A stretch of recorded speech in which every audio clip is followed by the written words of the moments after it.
Oh my god, an alien! Hello, one and all. Welcome back to the next episode of this thing I keep saying as though we have like a title I'm about to deliver, but I have yet to actually come up with a title.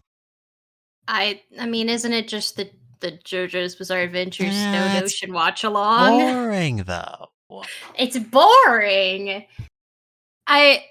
I think I mean, it says it as it is. I think it's pretty straightforward. I mean, oh, okay. Mitsuda and Nana's Bizarre Watchalong. There you go. I made a name. Anyway, Yeah, my I can name's act like you. and what an accomplishment it is. My name's Mitsuda, you can call them Nana, and today we are going to be Hello. watching episodes 25 through 27, or if you prefer, episodes 1 through 3 of Part 3 of JoJo's Bizarre Adventure Stone Ocean, those being Bohemian Rhapsody Parts 1 and 2, and Sky High. We get to learn about, what are the fucking things called? Nodes? Is that what they are? I always just remember them as Skyfish. They're like little... Rods? I think they're rods, actually. Rods, that's it, Rod. rods. Rods and possibly also Surlings. Yeah, the little thingies.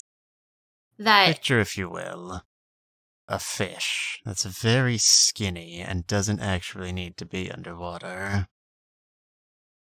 Such things are possible here in the Twilight Zone.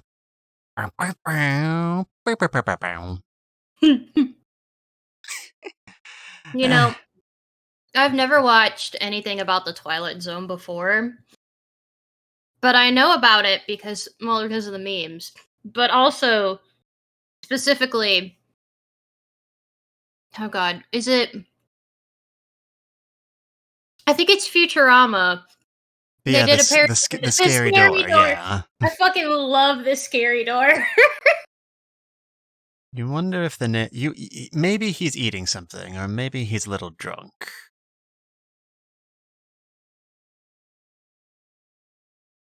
At last. The scary door. At last, I've combined the DNA of all of the world's most evil animals in order to create the most evil creature that has ever walked the planet. Turns out it's man. God, Futurama is a godsend. I fucking love Futurama. I need you to watch Futurama. Like, you haven't watched all the episodes. No, I haven't. It's really good. You would not be disappointed. I don't doubt it. Stewardess, you have to listen to me. There's a hobgoblin on the wing of the plane. Well, why should I listen to you? You're Hitler. I knew it. Okay. Well, that's one series, and this is another. So, beginning of part 3. Part 3 of part 6, yeah. Part 3 of part 25 of part 3 of part 6. Yeah. Yeah. Yeah, you know. We've managed to go outside. That's something. Mm-hmm. We're gonna actually be able to use the entire color palette. I know. I'm excited. What I'm also excited about is to see what Bohemian Rhapsody is allowed to do. Yeah. I do already know they had to cut out Where the Fuck is Mickey. And that's deeply upsetting. It is, but we all know how the mouse is. Yes.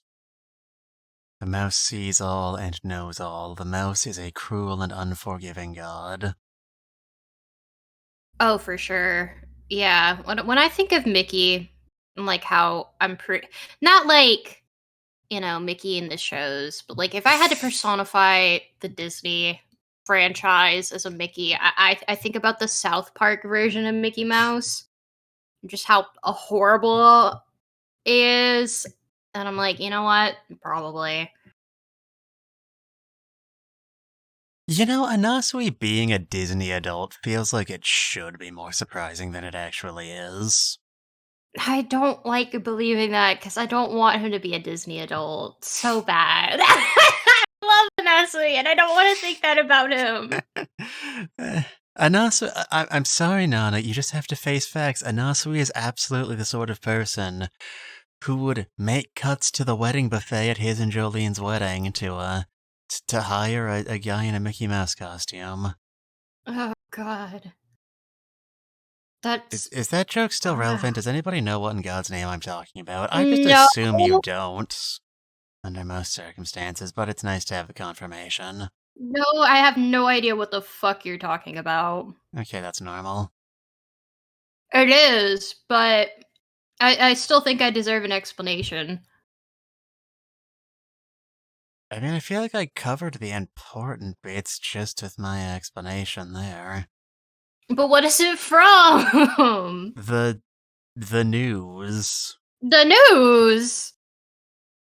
I mean, the bullshit human interest, this isn't actually news, but we had to fill page count portion of the news, but And you're sure it's not a news article made by The Onion, right? I'm pretty sure. I'm Damn. like 70% sure. Only Um, 70. I am not the sort of person who falls for onion articles. I'm not either, but I love them. Yeah. The Onion makes me happy.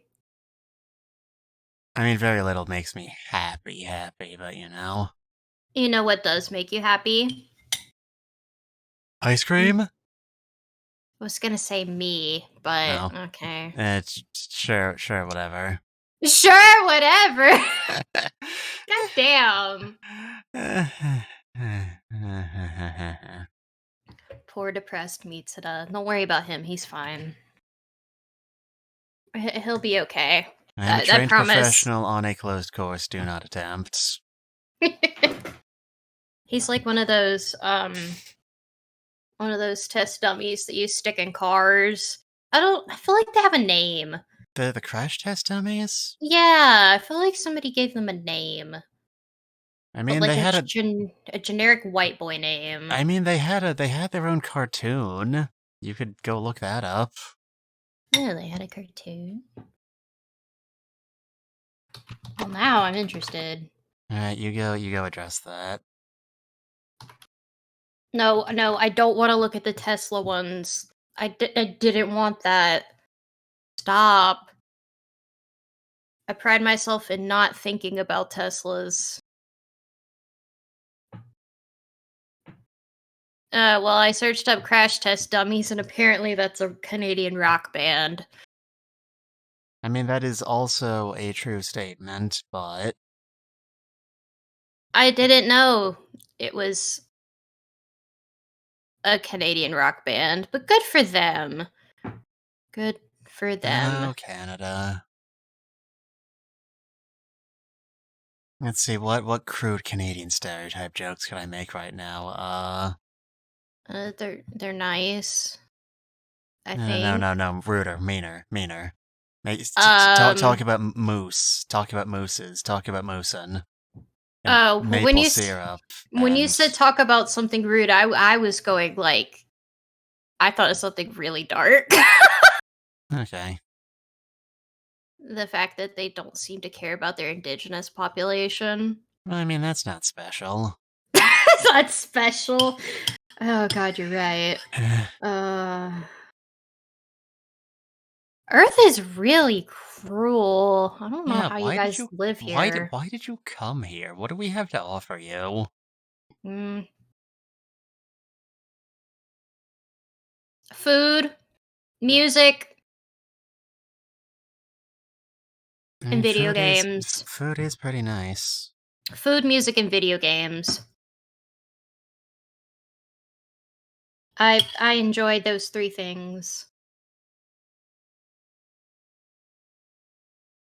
So do you want to like start the episode now, or? Oh yeah, I'm ready. I'm ready Okay, whenever you are. okay, sure. You're the one driving this ship. I can't choose when to start. You can't, and I'm not sure you could reach the pedals. Oi! I have my own spaceship here. Thank you. Alright, I'm going to be hitting start on my end in 5, 4, 3, 2, 1, go. Alrighty. Ba-boom. Ba-boom. I wonder if Netflix is gonna pay for Steel Ball Run.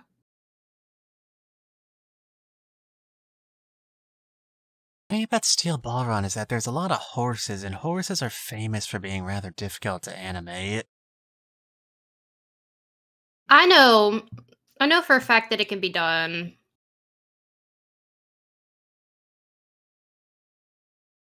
Is this a lead into an Uma Musume joke, or? It was more of a they animated the horses okay enough in Attack on Titan.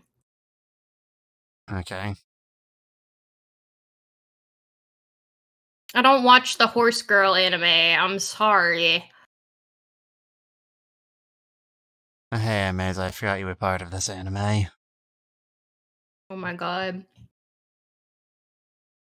Well, here we are at SeaWorld, Hermes-kun. I thought it was a shithole. Yep, buddy. Hidoi yashobata.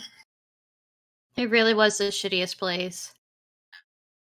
I like how it just says Orland, not Orlando. Land, or water. Whatever helps you sleep at night. I have to turn up the brightness on my computer. It is way too dark in this scene.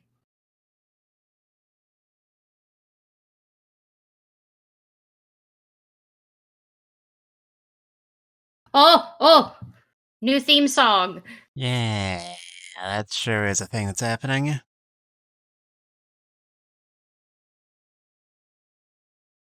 Going back a moment, I'm very amused by how Emporia was extremely excited to see a gas station. He has literally never seen a gas station in his life. No one in history has ever been as happy to see a gas station as that boy. No, I feel like some people who were like low on gas and thought that their car was going to break down would be pretty excited.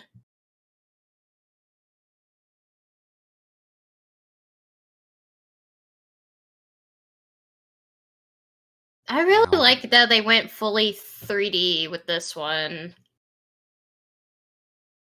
It does look pretty nice. I was gonna say, it reminds me most of, like, the graphical style you got out of Eyes of Heaven. Mmm. FF is the theme. Yay! I'm so glad that they showed FF. Unfortunately, FF did die on the way back to their home planet. Yeah. Yeah. Yeah. Bonk. That was really cool. I like that a lot.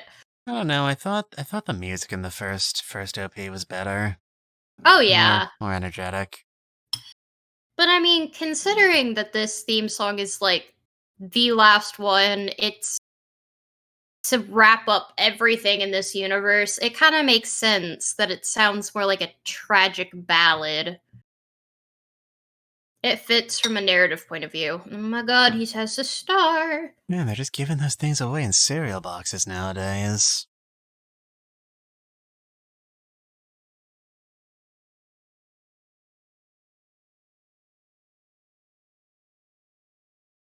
Baby's got one. Jojo's got one. Weather's got one. Poochie's got one. Pretty sure Jolene's got one. It's the new TikTok trend.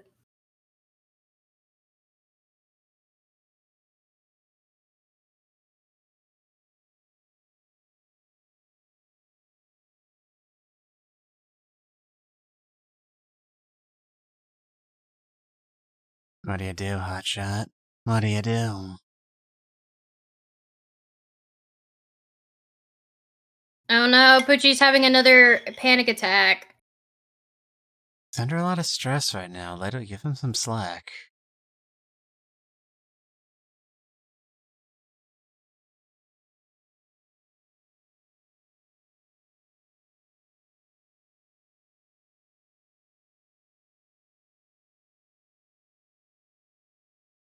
Thank you, taxi driver Mario. Man loves his taxi more than I love anybody.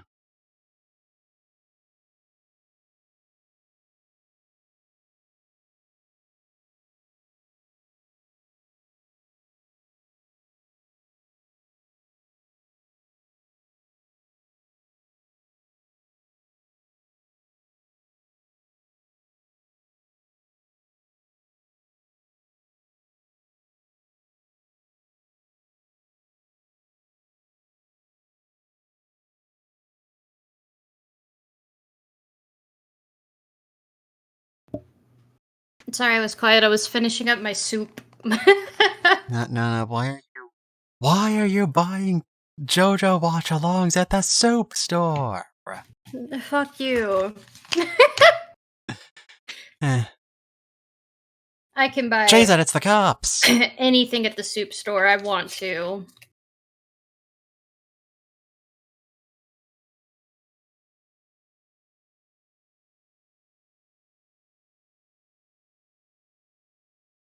Oh no, a drug addict. Damn you, Diavolo! Ring, coin, bullet.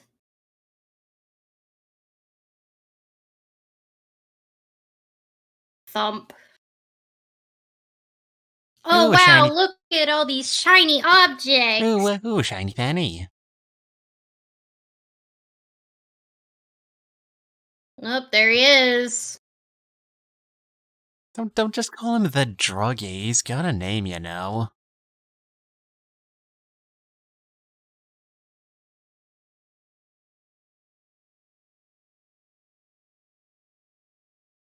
Yeah, I love just throw the that bullet coin. at him. That coin didn't even say liberty, it said libert. I love things like that.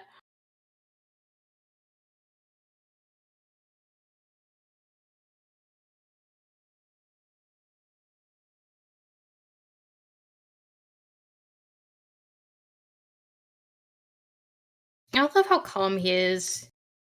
Yeah. Oh, that What's... that looks really gay. I'm sorry. Poochie does gay. He does. See Pac-Man forever.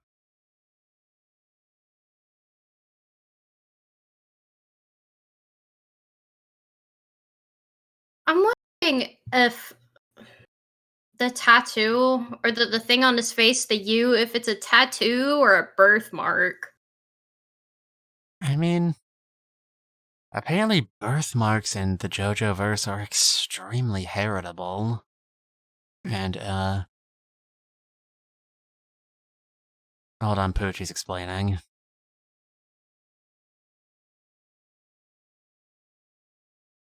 Do you believe in gravity?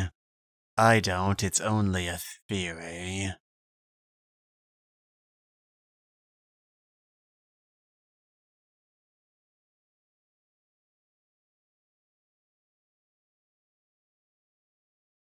Oh, he does have hair. Interesting.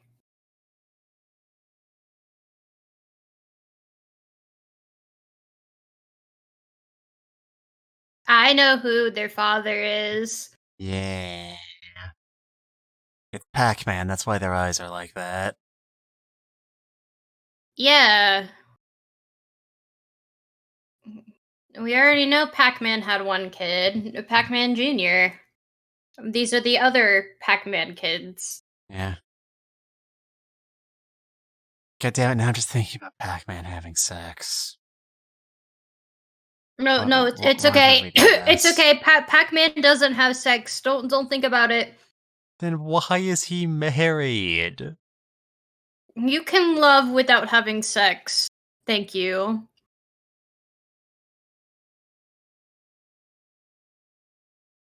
Why are there so many elves in Florida? My god. No. This guy I'm not Joey's gonna. lawyer? No, I don't think he's. I don't think it's Joey's lawyer. He's already dead. They're... I mean, it's Wash your either... hands. Wash your hands. Wash your hands. Please wash your hands and us will eat. He's a Disney adult and he doesn't wash his hands. What do you see in this man? He's really pretty.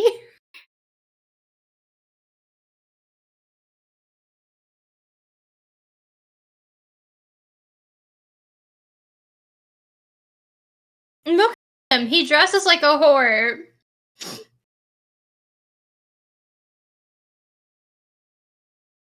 Oh, that little man is so nice.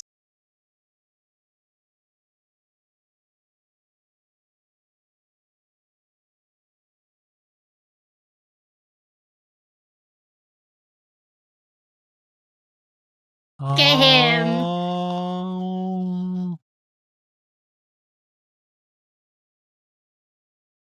He's so happy. Just a happy little man.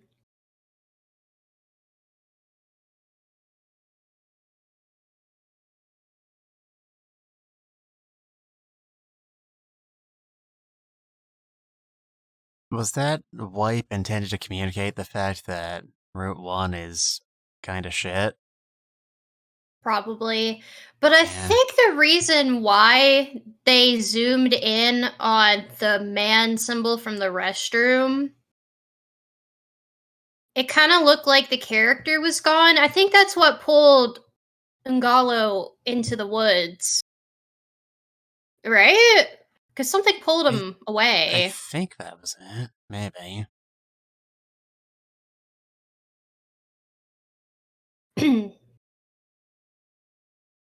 We love theme park birthday. I can't My believe favorite character's birthday. the Sorry. the kid from the DreamWorks logo is missing. This does necessarily imply that Shrek is also among... I mean, I know we could do this with literally every fictional character in history, but... people still insist on making Shrek memes, so that was where my brain went. That is the ugliest Pinocchio I have ever seen. And yeah, he's somehow even worse than the, quote-unquote live-action version. Yeah.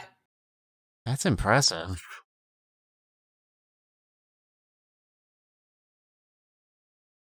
That old man is just trying so hard to drive on the interstate, okay?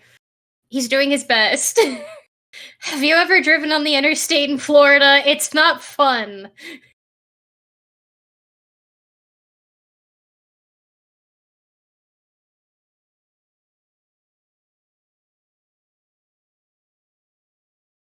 He got baby voice.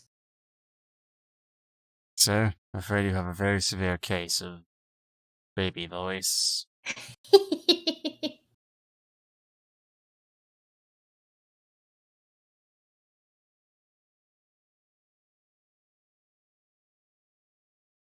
God, look at Anasui's hair.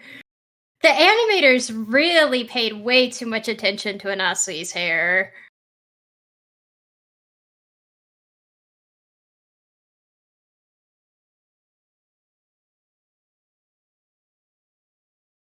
They give Pinocchio a bulge. Why does he need one?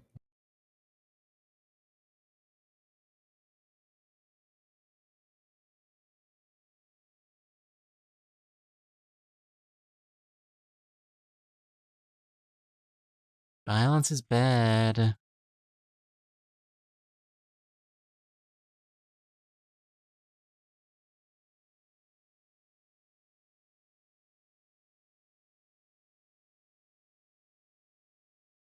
And all children, is that how the story goes? I don't remember.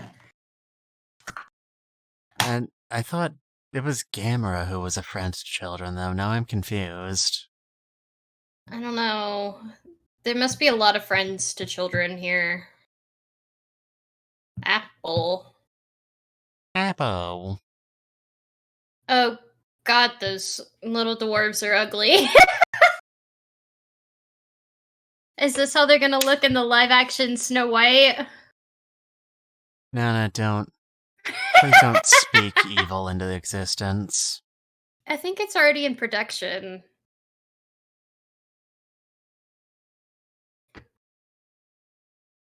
There she is.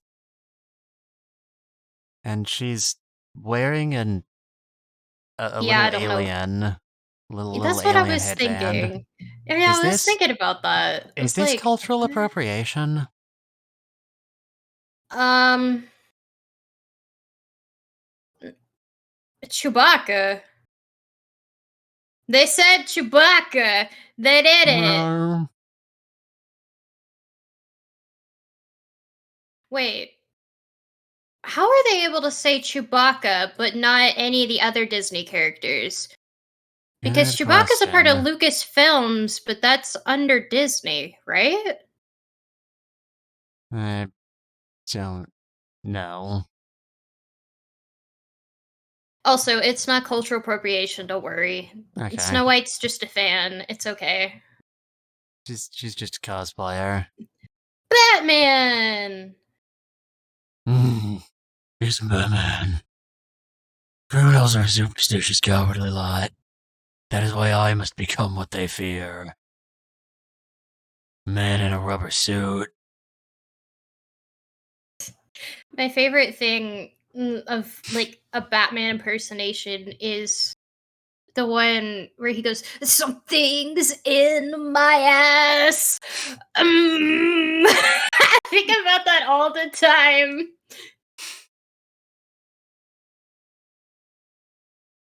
No scram unless you want me to kick you to death. Me. We'd kick that Pinocchio. He has sharp teeth. I don't like him.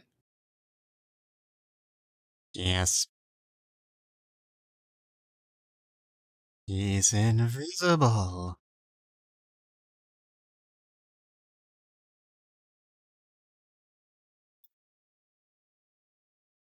I'm very amused by one of the seven dwarfs just going, oh damn. Oh damn, that ain't good. Oh dear. We finally get Blue and Asui, but he's actually underneath the car. This is not how I wanted to see Blue and Asui. That's just player 2 in Asui, it's fine.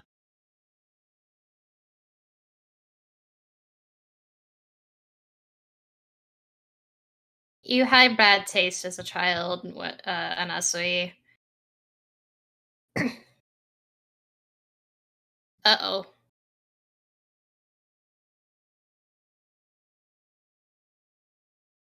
What was that little dwarf doing?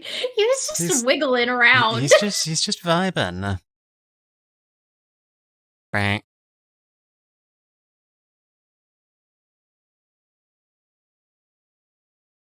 You know, of all of the car crashes you could have, that one wasn't that bad. It's like he landed on a cloud. Erubagu. Very good. New word learned. I'm pretty sure this is a stand user's doing, I'm not certain yet.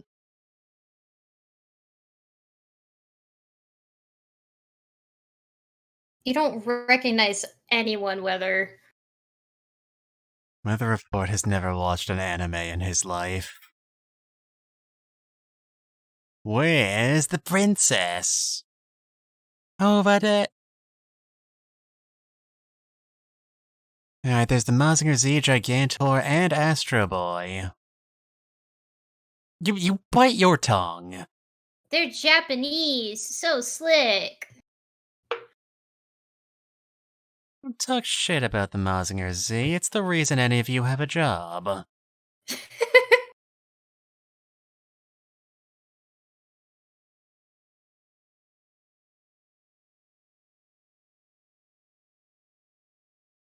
We know you're Pinocchio. I don't like that there's the letter P on your nose. It's just a big pea that grows and shrinks. Don't make it weird. Ugh. That made it even worse. Yay! The evil is dead. They killed Pinocchio, now they're gonna have to cancel Guillermo del Toro's movie.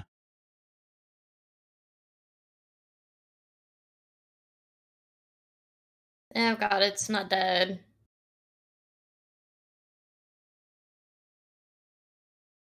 That's it, he's dead now. The evil has been eradicated.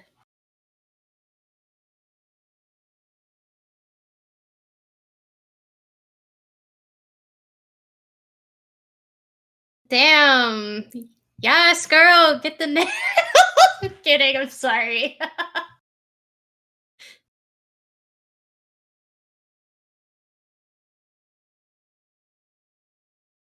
Ew. Yeah. That just happens to old people sometimes.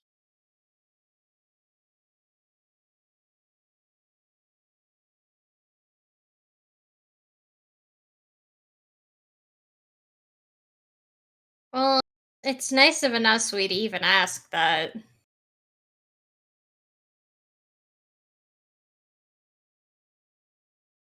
A duster, of course.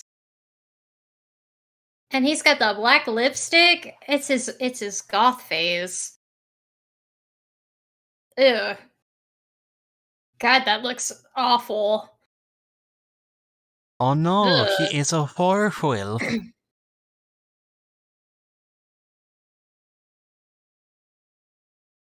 Oh.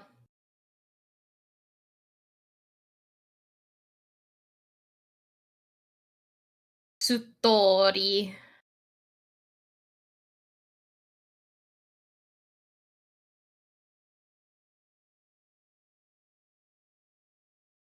It's just like, I'm having a fun time. I'm okay now. That old man is very much dead now, though. Oh, he's super fucking dead.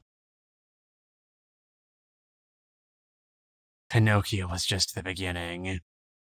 Soon there will be an endless stream of live-action remakes of properties that were originally not live-action, and none of them will be good. Do you hear me? None of them! Is there an after credit scene? No. It doesn't look like it. I think they've added more to the ending, though, because there's that butterfly on screen now. Butterfly in the sky. We can go twice as high. Take a look, it's in a book. The enemy stand. He can kill anyone. Dolphin. That's Jolene's mom right there. Not the dolphin fucker jokes. No. Alright, we got one. We're done now. If anything, it would be a starfish. Yeah. Of course, how could I have been so foolish? We know that in lore that Jotaro prefers starfish to anything else.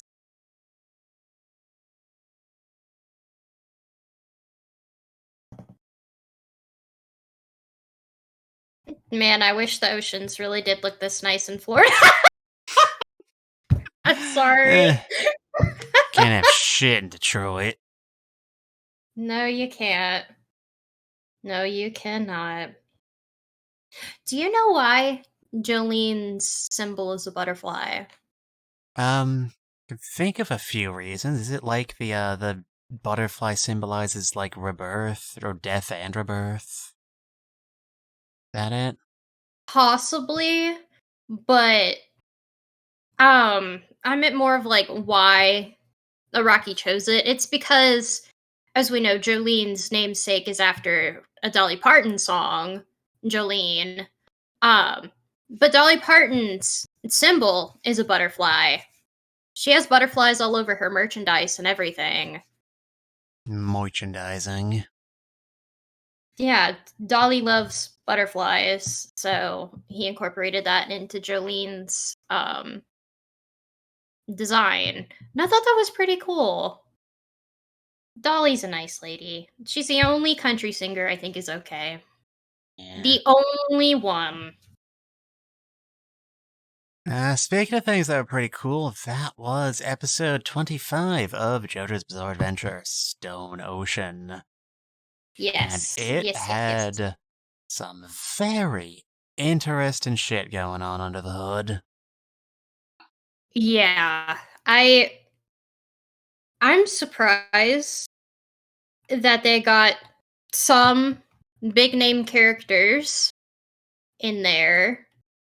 Yeah, they got to keep Astra, they got to keep the Mazinger Z, they got to keep a textual acknowledgement of the man. Man. I even name dropped Chewbacca, that and the Elephant Man, which isn't that a real person?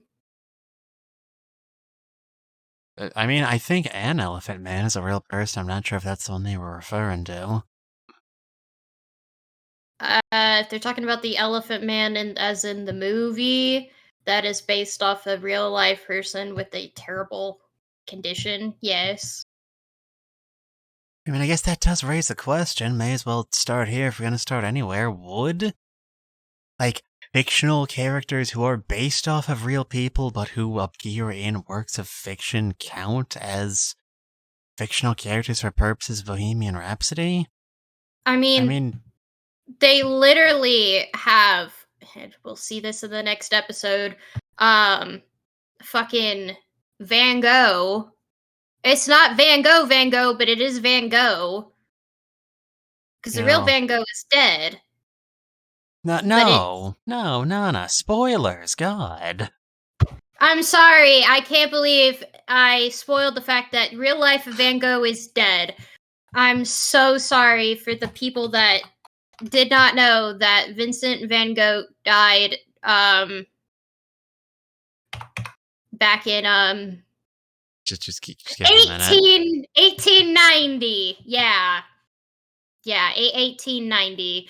For the people who haven't been paying attention the last, God, over 100 years. There were some vampires in chat that didn't pay attention, I guess. Yeah. He fell down a well and missed the entirety of, like, that century. You gotta cut him some slack.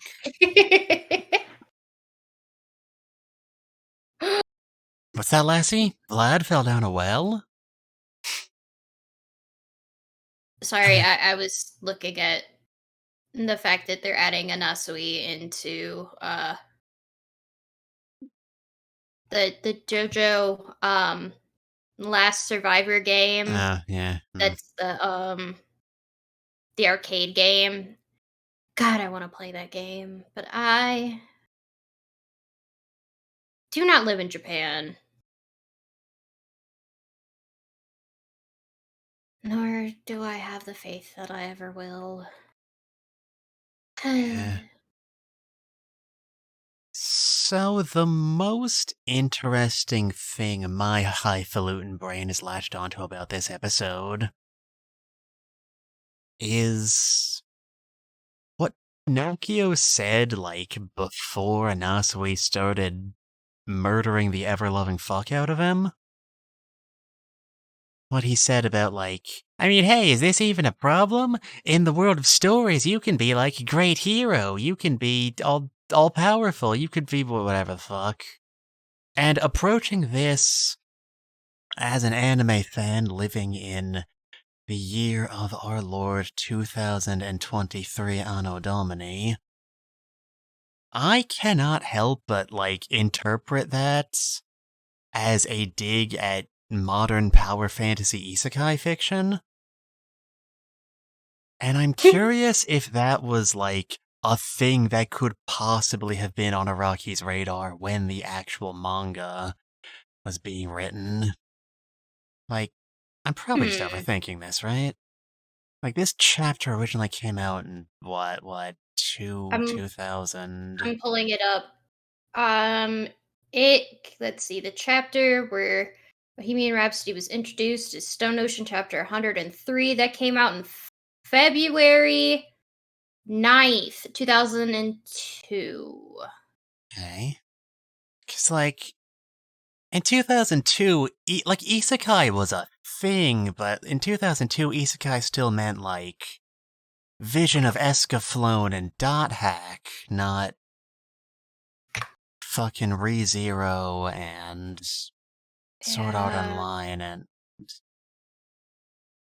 I'm looking fucking at Goblin Slayer. Goblin Slayer is not an isekai literally, but it is the most, spiritually, it is the most modern isekai anime in existence. Do not at me, I know what I said.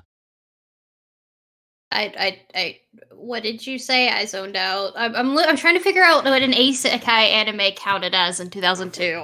I mean, the Escaflowne movie had come out, Dot Hack had come out. Yeah, it's saying that dot hack counts.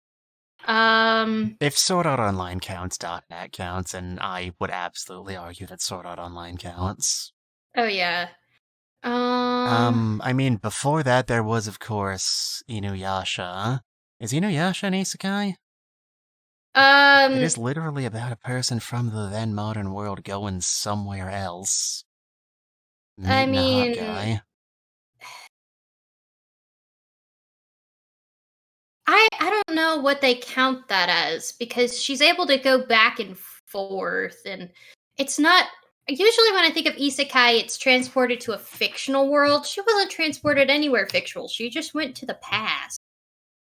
I mean, the past, but also there's, like, giant centipedes and... But see, that's the point. You don't know that. The whole point is that the whole point is, oh yeah, the yokai and shit actually did exist back then, but due to modernization and eventually colonialization from the West, that they kind of just died off.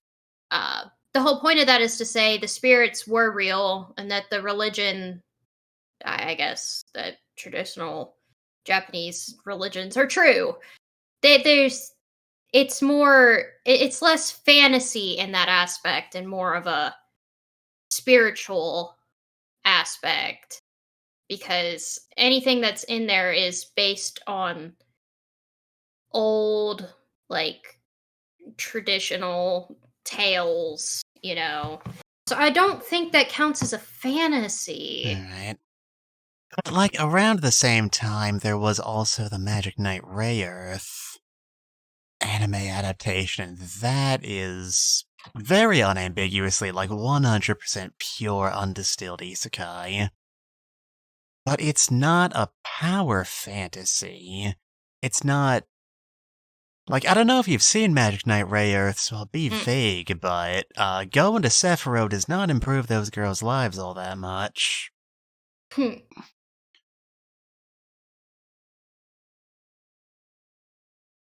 So, like... It's just... I'm trying so hard to find early 2000s isekai, and there's not much that counts. Yeah, it's almost like anime was actually, like, doing original creative shit back then, and not just... literally just making primetime TV adaptations of people's fetish novels. I'm not bitter. I don't think the industry is going to shit.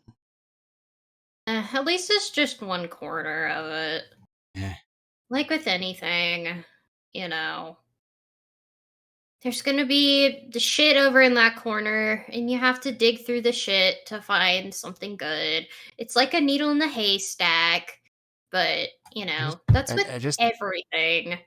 Yeah, I feel I've been in the anime sphere since I was, like, younger than I should have been allowed to be online, and I feel like that shit's getting pushed a lot harder, that's all I'm saying. Oh, well, yeah, but I also think it's because they're just making more than they used to. I mean, think about how many anime would come out back in 2005. All the new series that came out in 2005. Now compare that to all the new anime we've had just in this year in 2023.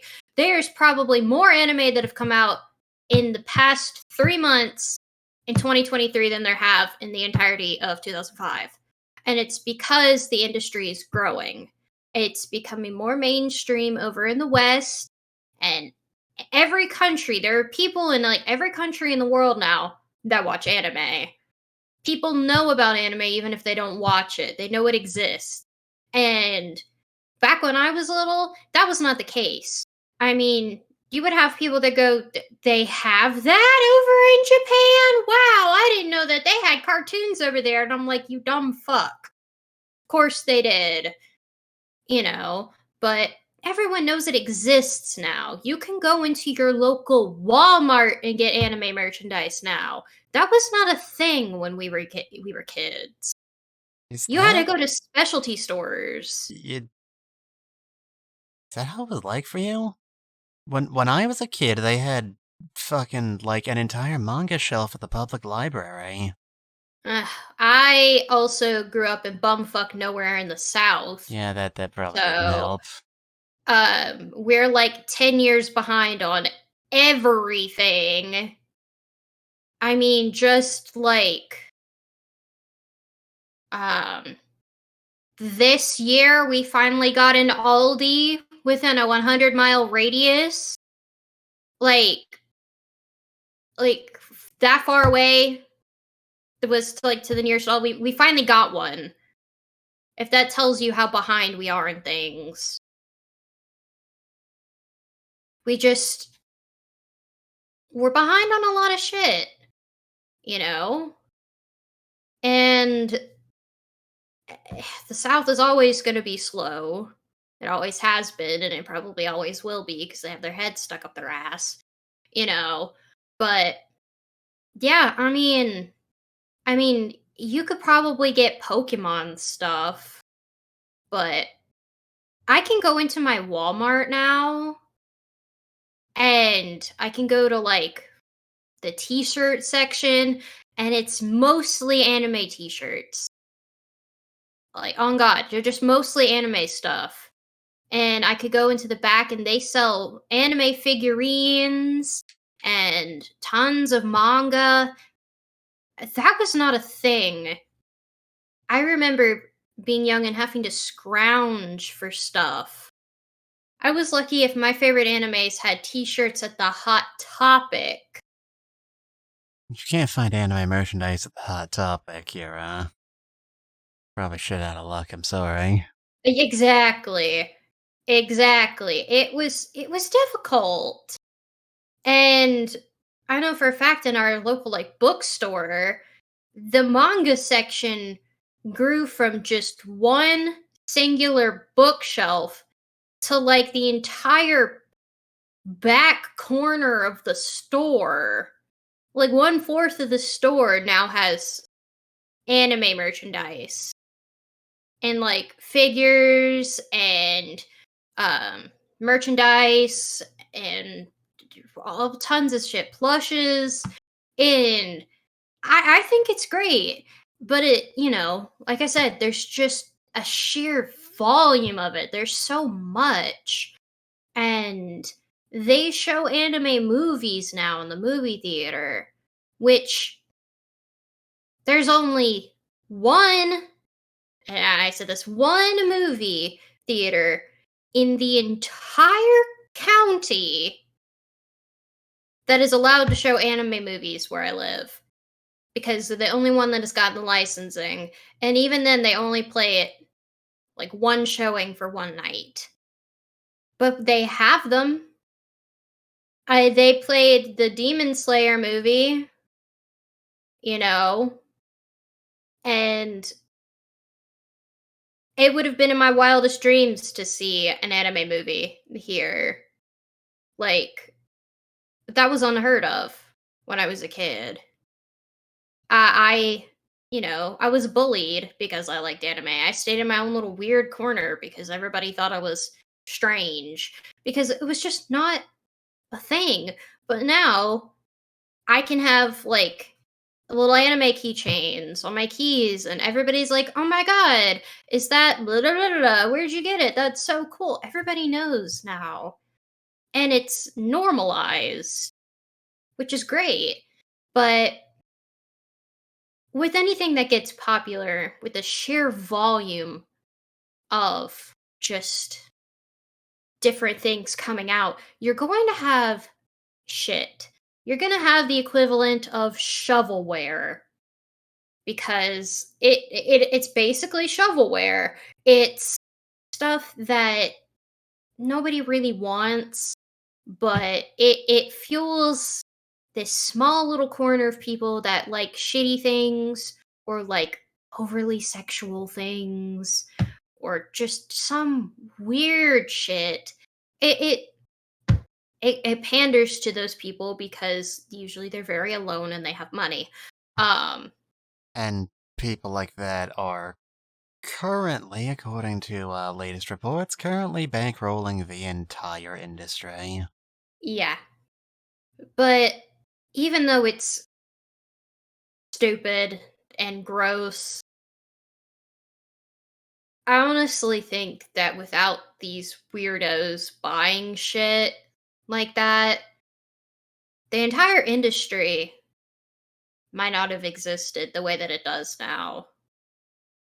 I mean, I'm thankful to have Jojo animated. Back before they put out Phantom Blood,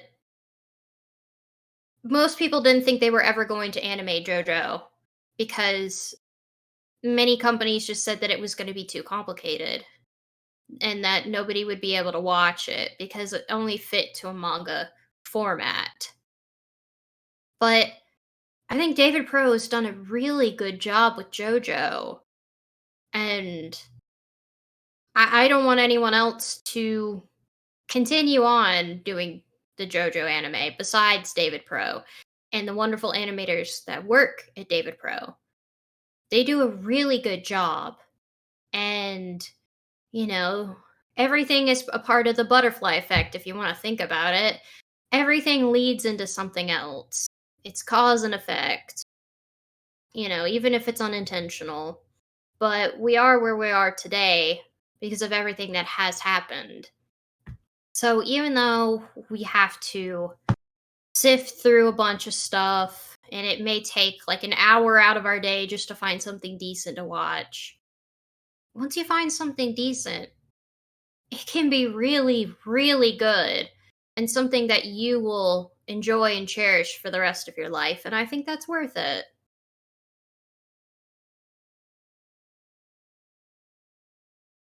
So, anyway, to tie all that back to what I was actually talking about. I gave a great speech. This is Yes, why I need you. to have my old TED Talks. You did. It was wonderful. Thank you. I Anyway, appreciate that. I just think it's so fascinating that Hirohiko Araki, like multiple decade veteran of the industry, has chosen this series with all of its blood and poop jokes and mouth violence and dog violence to make a point about, you know, fiction as escapism and power fantasy, and specifically doing it through the medium of, people wanting to escape into fictional worlds. Like 10, 20 years before it became a blight on the society in which he lived, like, inescapably, Yeah. to a massive. Well, one thing about Araki is he always seems to be ahead of the drum before anybody else. And I think I talked about this in one of the past streams that we did, but he seems to be the creator of a lot of things that have become so common nowadays in anime. Like, for example, um, Yukako being one of the first instances of a yandere Yeah, character. right. If you look her name up on Holy Mother Wikipedia or any given anime fan site, they list her as the first yandere. And it's because she is. And I think that's really interesting because, back then it wasn't a trope, And of course, you yeah, know? when he was So, doing it, it was meant to be a subversion of like the traditional, Yamato Nareshiko. Oh, she's got long dark hair and she's completely devoted to her man. Well, what if that was bad? What if that was, creepy and uncomfortable and psychologically harmful to both of them and potentially physically harmful to someone? And exactly. as often happens, a lot of people took the exact wrong lesson from that. Yeah, I mean, even Araki tried to, I mean, Yukako was perceived as perfect when she was first introduced. She was she fit all of the Japanese beauty standards of the time. She was seen as the ideal woman, the ideal girlfriend anyone could ever have wished for. And she was very what the word I'm looking for is like maidenly, like otome, just perfect in that kind of way. You know, very feminine, very loving, and you know, never wants to leave the guy that she likes, cooks for him, cares for him, stuff like that. But they took it a step further to the point where it becomes this unhealthy obsession where Yukako is okay with doing things that are physically and mentally harmful to the person that she loves and even to herself because the way that she is perceiving love it's no longer a love, it's an obsession. And that hadn't really been done before. And it's interesting that it hadn't been done before because there are people out there that do that kind of shit in real life. There are many, many people that do that, you know. And I mean, Yukako was terrifying, absolutely terrifying as an enemy, you know. And Araki took that character, and the whole point of her arc was that, Josuke and Koichi, they battled her, but they spared her because what she was doing was wrong and she needed to learn from it. And so, even though she wasn't perfect, she did try. She stopped being as creepy and tried to make an effort to be nicer to Koichi and be less fucking crazy. You know, the whole point of the air quote yandere trope that Araki created was the way that she was acting was wrong and she needed to act better. And it was only after she stopped acting like a crazy idiot did she finally actually date Koichi. And it's not a perfect relationship. We all know high school relationships do not last. I do not think that it was going to, They, you they, know. they say relationships based on extreme experiences never last. Yeah. Never work But out. I do think that it was nice that the whole point of it was Yukako did want that love, but she was only able to receive that love from who she loved until she realized she had a problem and was working to get better. But the yandere trope is like, why would we take that lesson and throw it in the trash? Crazy girls are hot. Let's go with that. And it sucks because that's not the point of Yukako's arc whatsoever. I mean, she literally became one of their allies, like when they were trying to find the serial killer, Kira Yoshikage. She became like a very important secondary character. You know, I mean, I don't know if I'd go that far. she had that fight with I don't remember her name. And she had some fights, and I think she found some important piece of evidence. And she always helped Koichi off screen. She was there. She was important to the plot. She's not anywhere near like Josuke Okuyasu, Koichi, Jotaro, Rohan level, but you know. But tying that back into what we saw now with the isekai, books, movies, TV shows, music, anything like that is for years been seen as a form of escapism because life is hard.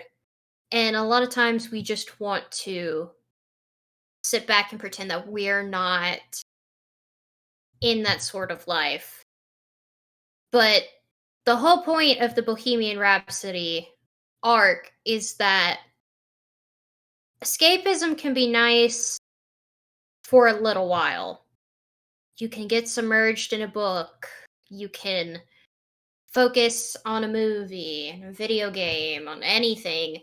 But when it gets to the point where that is the only thing you do, and you realize you would rather live in the book with these characters than even go out and talk to anyone else, you would rather give up your life just so you can pretend for a little while that you are a part of the book. That's when it becomes a problem. You basically detach yourself from reality, like how physically Anasui got attached from himself. His body and his soul were no longer connected. And that's what escapism becomes when it becomes a coping mechanism for your own forms of trauma. I think it's a really, really great metaphor, and that's why I really love Bohemian Rhapsody as a stand, because it's said that the stands that we create are based on our own our own spirit, because it is our fighting spirit. Mm-hmm. And that says a lot about I keep pronouncing his name right. Ungalo. Ungalo. Yeah, that says a lot Because about him. Ungalo's got very little going on positive in Oh his yeah. own life. Ungalo, you know, as we know, he's Dio's son. But apparently Dio decided that he's a fucking whore. We already know this. Um This is true. Unfortunately, Ungalo's mother was a drug addict, if I believe. And even while she was pregnant with Ngalo. And that created a dependency to drugs for Ngalo. I mean, that's why he was the air quote the drug addict, but that in itself is a form of escapism. I was going to say, yes. Drugs are escapism for a lot of people, just like how books can be for some people. Yeah, And you've heard of the opium for the masses? Sometimes the opium for the masses is, in fact, literal opium. yeah, yeah. But some people may be thinking, oh, but drugs are bad at any point. Books are not bad all the time. And that's true. Books aren't bad all the time. But when it doesn't matter what it is, if anything that you're doing goes to the point of obsession, it's no longer good for you. It could be eating sugar, it could be going on walks, it could It's be like playing a video game. It doesn't it's matter. like Once it when becomes. someone drinks Mm, too much, or does cocaine, or yeah. bets the house on the ponies. Yeah, something like that. And Once or sorry. eats too much chocolate cake, or eats too much chocolate cake and then barfs it up, or plays too many scratchy lotteries, or And then it just fades out and says presented by Dick Wolf. That's great. I love that. Eh, But, anything can become an addiction. And yes. once something's an addiction, you use it as a form of escapism to escape your real life. And that's what Ngalo does. And that's why it translates over to his stand. And I think that's a very interesting stand because Ngalo is making everyone in the world feel the way that he does, Well, I mean, detached from himself, I escape, you know. yeah. I mean, I was gonna say he's trying to. I don't necessarily know if all those people currently getting mutilated by fairy tale villains, and I mean, I'm forced to assume that, given that we saw the Mazinger Z, Dr. Hell is out there stomping people with giant robots somewhere. Don't know if they I, particularly feel all that, catered to right now. I didn't mean the killing part. I meant the detachment part from their own self. Yeah. The Look, killing is just unfortunate. it's not a perfect plan, I'll admit that. Yeah. But I think that's what makes the stand so interesting and one of my favorites.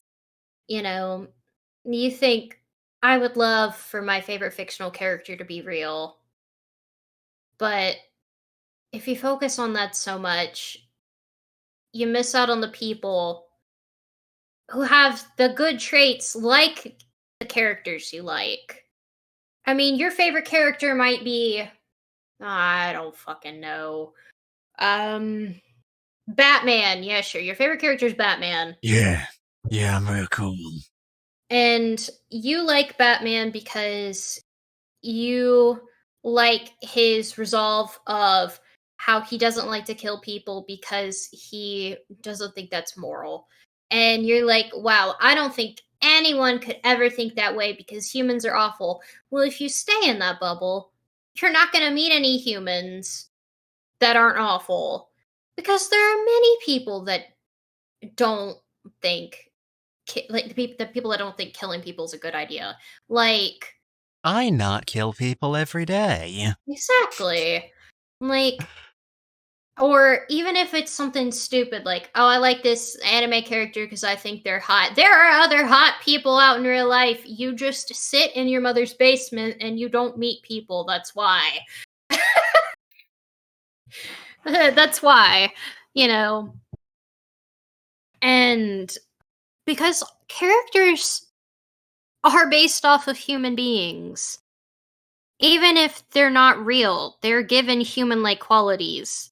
It's impossible to say that oh no human can act like that because it's inherently human to begin with. Araki has said that this very series as a collective is, before anything else, an ode to humanity. Yeah, and I think that's why it's one of my favorites because even though you have your weird sex jokes, your weird poop jokes, your gross out stuff, your gore, all of that shit happens in real life. You see dogs die. You see people having weird sexual experiences in public, even though you don't want to. You see, I don't know, animal shit outside. It's real. It's real life. It's disgusting, but it's there. It's the dirty truth about life. And the fact that he doesn't, like, just put a little blanket over it so that it's this perfect isekai world, you know, that doesn't have all these terrible things, you know, it makes it to where I can literally sit here and think, wow, Jojo is so realistic in the way that they portray humans that I could believe that these are real people. Granted, maybe not the stand part, but the characters. They seem like human beings I could meet. And I think that's one of the best things about it. Because at that point they're no longer characters. They're just them. And that's why I love it so much. a lot of times characters feel so 2D that they're unachievable. They're these perfect beings that can't do anything wrong. And honestly, that's kind of boring. I don't like characters like that. I like things that are very realistic. And I think realism, even included in a fantasy, is one of the most important writing aspects of a story because you can relate that to yourself. Like, even though I've never been put inside of a Florida jail, As far as we need to know. As far as any of you need to know. exactly. But I can sit there and imagine myself in Jolene's shoes, being scared, being stuck in a prison for a crime that you didn't commit. I can feel what she feels because what she feels is real. What she goes through, the mistreatment of prisoners, the, you know, the scary people you can meet in prison, but also the lifelong friends you can meet. Those are real things that happen, you know? The shitty food, the terrible living qualities. Shitty food is one of the realest things in the world. Yeah. The police being overly brutal, It it's life. That's life. It's real. It's tangible. You can see it, you can imagine yourself in it because of how real it is. And I think that's great. And a lot of series don't don't seem to care about things like that. Sometimes you don't have to. Sometimes you do just want to watch something about a little magical girl going out and smacking villains with a wand and then they explode. I don't know. Sometimes you just want to watch that because it's fun, it's lighthearted, and there's nothing wrong with stuff like that. But it's going to be nothing more than just a series that you enjoy for a little while. It's not going to be something that makes an impact on you or something you could say, oh, well, that's my favorite series. You know, there has to be some sort of weight to the story, and I think Araki does that really well. And that's seriously why he's one of my favorite writers. I'm pretty sure I have said this in every single stream that we've done, but the fact doesn't change. He is my favorite writer. And I like everything that he says because it is real. Even if the stuff can be horrible and stuff that you don't want to think about, like people dying, animals dying, people suffering. But that's real. It's so real. And that's why I love it. I'm done ranting. This was my second TED Talk of the night. Okay, yeah. You got anything else to say, Mr. Madoy? I know this post-episode talk has been going on a bit long, but there was one little thing my brain wound up getting hitched on during all this. This is a bit of a segue, bit of a shift. It might wind up going nowhere, and I'm prepared to accept that. Segue. Yes, Yes. yes. Yes. Quite. Anyway, we were talking about Yukako Yamagishi earlier. Yeah. And how she was like the originator of the yandere archetype. Yeah. Now, I do not disagree with your conclusion, but I think the fact that I do not disagree with your conclusion is quite interesting. Because I can name... You're interested in the fact that you don't disagree with me. Because That's an interesting statement, but okay. Yeah, somebody in chat go diagram that sentence. Anyway, because, like, I can list examples. because I can list examples of, like, characters who had definitive yandere traits before Yukako, uh, like Shin, the first antagonist of Fist of the North Star, is a yandere. He kills a whole shitload of people, and he's motivated by the desire to win the love of a specific person. And his love for this person is portrayed as a bit of, like, a sensitive, like, humanizing quality, even as it also motivates all of his villainy and, turns him into an antagonist who the hero ultimately does have to kill to stop. But, Shin's a dude. And nobody really thinks anything of it if dudes do violence or are possessive. I guess nobody thinks that's, like, an unusual trait. Well, yeah. Well, that has to go down many, many, many hundreds, maybe thousands of years of mistreatment of women, and misogyny. You know, everybody knows the story of the horrible abusive husband. You know, the extremely aggressive, masculine man who's crazy. Everybody's heard that story before, you know, but what people don't talk about is that if you put it under the lens of, oh yeah, that's just an inherently man thing, then that in itself is misogyny because you're perpetuating that men are always going to be absolutely awful and women are always going to suffer. But that's just what society wants you to think. You know, they want to put everybody in these little boxes.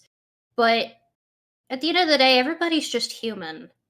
And the fact that, Yukako is a woman and she acts that way proves that bad people are bad people no matter how they identify, no matter what they were born as.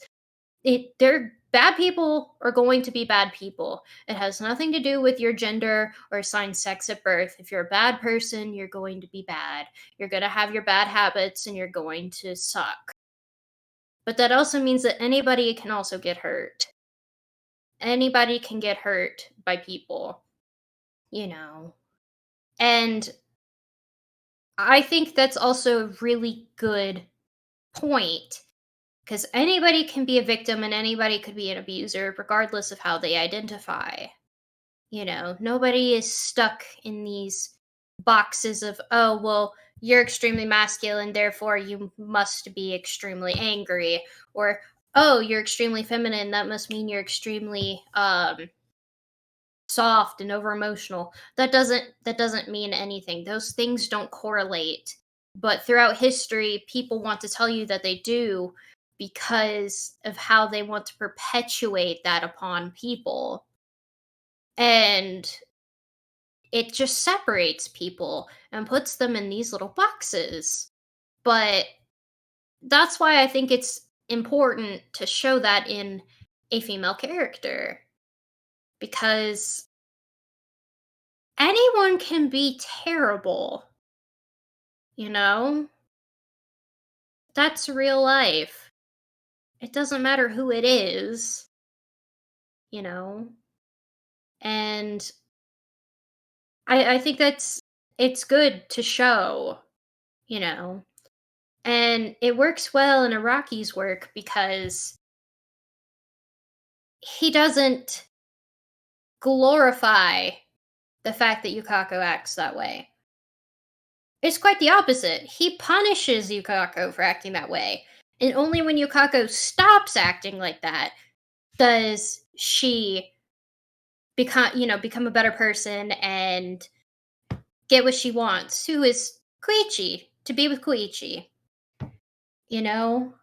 He doesn't go, oh my gosh, look at this crazy lady. ah, ooh, ooh, goo. Nah, that's so hot. Like a lot of people want to do with female yandere characters. They take that crazy and go, "Oh my god, it's so hot." They're sexualizing the hotness, of a yandere, which defeats the purpose. And in fact, you were back to square one because you're not taking it seriously. Because then it brings back to the, oh well, if men did this it would be terrifying, but when women does it it's hot. And you're back to square one. You're putting people back in these boxes. And that's not good writing, it's lazy writing. It is the laziest form of writing because all you're doing is taking the stereotypes that have been perpetuated for hundreds of thousands of years and just not doing anything with it, and you're just cutting and pasting it right into your story. And that is the worst form of writing you can ever do. I mean, and I hope you agree with me on that. Like, it's just pathetic I mean, to go yeah, with. It's lazy. it is extremely lazy. And I can't say I particularly understand the inherent eroticism of being threatened with being stabbed in areas that will not instantly kill me. You You know, don't you don't give me long enough to fucking feel it. you don't find it really hot if a girl, like severs the nerves in your left arm. But I like my left arm. I'm still using it. Nah, nah, you don't need the left arm. It's okay. You still have another one. Yeah. Cosmic But Nana Yandere arc beginning oh my god. April 1st, 2027 in theaters. Oh god. With That a cast of hundreds and a $4 billion budget. God, if somebody gave me a $4 billion budget to make a movie, I would make a movie that costs $10 to make, and then I would take the 4 billion and use it to literally pay off the debt for me and all of my friends and family. And then take the rest of that money and put it into savings and then help pay for college for me and all of my family and friends and make sure everybody has a house and make sure nobody has to worry about ever starving again. And then I would donate some money to other places so that people don't have to go without clean water or without food or without shelter or without clothes. You know, the things the billionaires should be doing. But that's just me. Maybe it's because I'm not human that I'm able to think like that. But that's a hot take for another day. Yeah. Okay, if we want to actually finish what we set out to do before fucking 11 p.m., we should probably get to the second episode sometime soon. Yeah. Yeah. Oh, I Alright. did want to say, um, I was right about the bathroom stick figure, the one being the one that pulled Ngalo Yeah. away. It is in fact the bathroom stick figure. Bathroom Stick Figure is my favorite fictional character. He's definitely the one I feel, most attached to. I don't know about you all. Yeah. I yeah. The old man was a carpenter? Guess I didn't think about that. I'm sorry, I'm looking through the Jojo wiki. Not the fandom wiki. The Jojo The wiki. good one. Uh-huh. The good one. Um and we did not see Mickey Mouse. Sad. We also did not see the MGM Studio Lion. Another sad. We did not see E.T. Sad. Who else have we not seen? Um, okay, we did see Astro Boy, Mazinger Z, and Tetsujin. Uh, What would that be? Niji. 28. Yeah, I know it's 28. Oh, It's Gigantor. You can ni just call him hachi. Gigantor. Niju. 5、6、7、8。20、Yes, man. 28号。28号. Yeah, that's it. I actually haven't read all that many Batman comics in my day. 28号. What else have we seen? Did Okay. read Justice, that one non-canon 12-farter with art by the same guy who did Kingdom Come. I really enjoyed that. Read that recently. It's been on my mind. Yes, uh, Batman. Batman. I'm still thinking about this something's in my ass video. I it makes me happy. Okay. I will talk more about what is and isn't in the anime from Bohemian Rhapsody once we're done with the next episode. Alright. So I finally got to that point. Alright, let's fire this up in 5, 4, 3, 2, 1, go. Meow. Oh god. Oh god, my thing is not loading. Please. Okay, it just did the boom boom. Okay, there we go. Alright. Where are you at? 20 12, seconds. 20. Okay. 25. Okay, I'm at where you're at now. 30. Okay.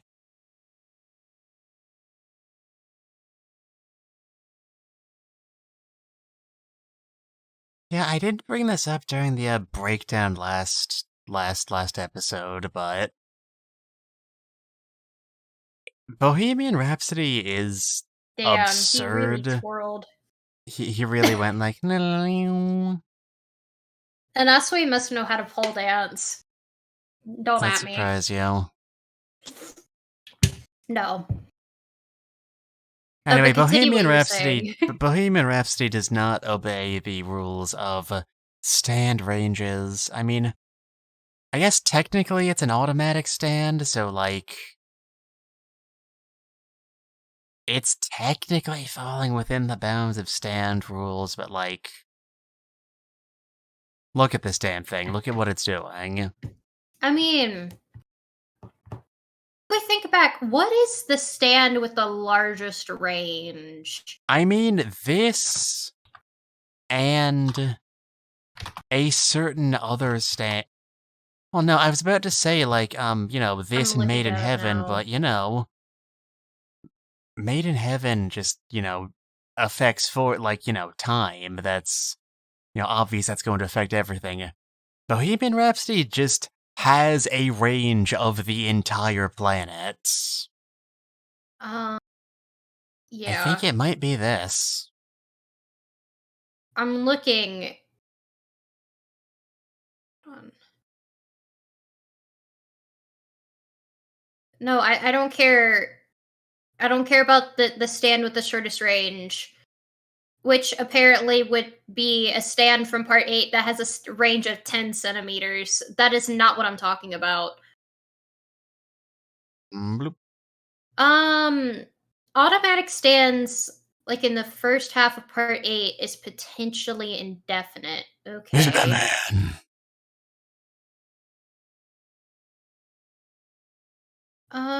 Somebody said Made in Heaven might be because it affects the whole universe, but Yeah. but the world also stops time, and Right, King yeah, Crimson can I skip don't think stuff time. like that counts, because, the world made in heaven, if you want to make the argument, King Crimson, they have effects that manipulate time, but they still gotta, get within range to punch people if they want to do shit, you know?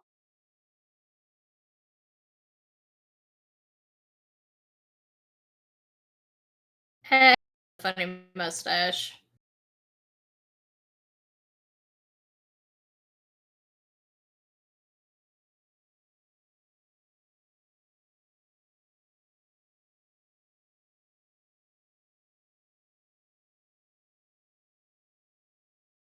Uh, saying that Notorious Big might be Uh, eh. because it like I mean his stand user died and it just like continues on doing its shit forever. But I don't Eh. know. I mean, it really depends on how you define range at this point. Anyway, Anasui's body is moving all on its own. Not in the fun, sexy kind of way. No. And there's the cops.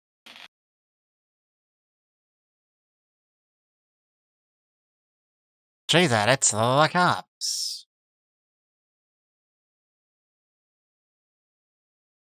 Ah! Oh, sorry. No, Nasui, your face.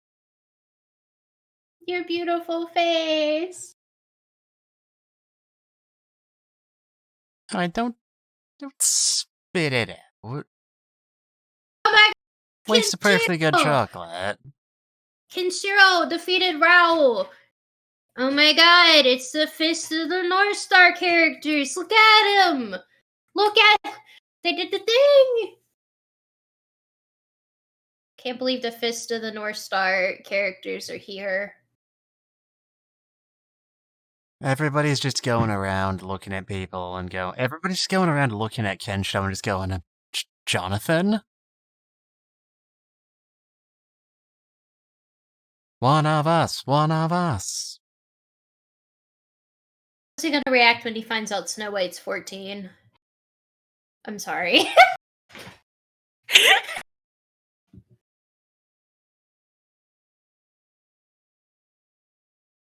Okay, Meh. this is something that I've never understood. This whole thing with the little goats.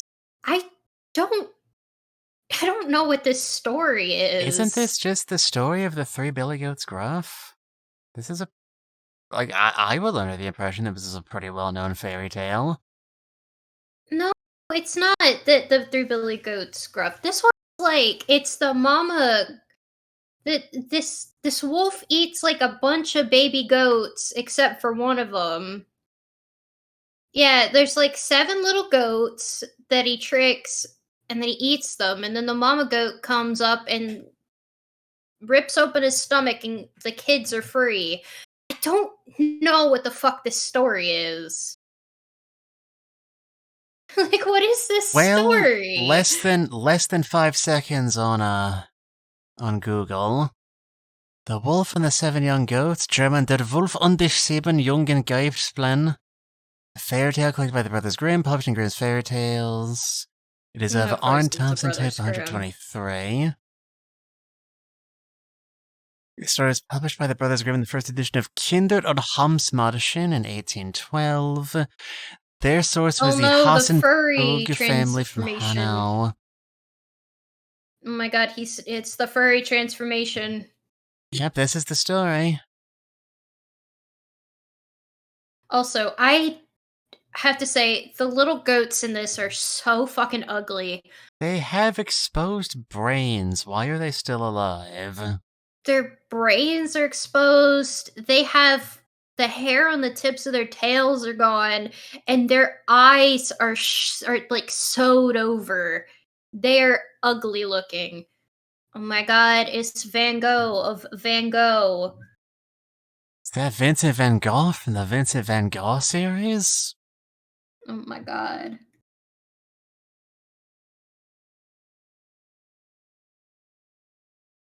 I really like his Japanese accent he has in Japanese. Go. He's like calls it go. You know, Me. Vincent van Gogh didn't actually cut off his own ear. That has since been disproven by the historical record. Really? Yeah. Yeah, he lost it in a bar fight and he lied about doing it himself to protect the reputation of the kid who did it to him. You know, that's actually really interesting. Yeah. But also, thankfully, that doesn't create a plot hole in here because the painting wouldn't know. if Yeah, one way it would happen one way or the other. It's a painting. yeah, paintings are So, famously stupid. yeah. Not the crotch shot.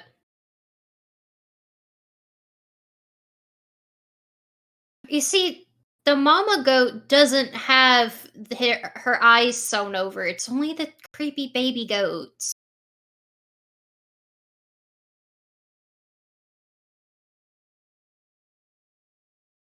Where Lucky Land is World that? News. What's Oh what? no, wait, that's the Lou. Never mind. The Louvre. Louvre. I don't know French. I really love how he has all the little swirlies behind him. I also love the art style for Van Gogh in this. It's Yeah. so nice.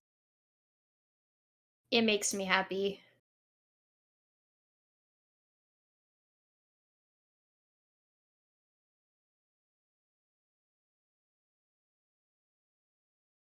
Oh god, I don't know how many self-portraits Bloop. he drew. Okay. About 40. Huh.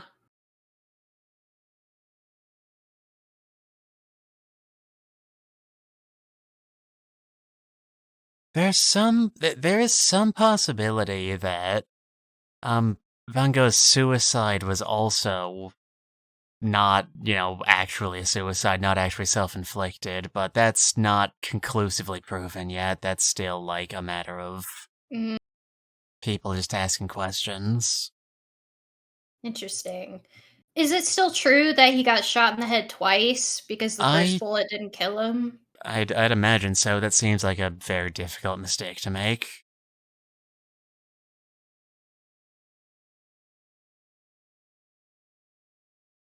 God, I love Weather Report.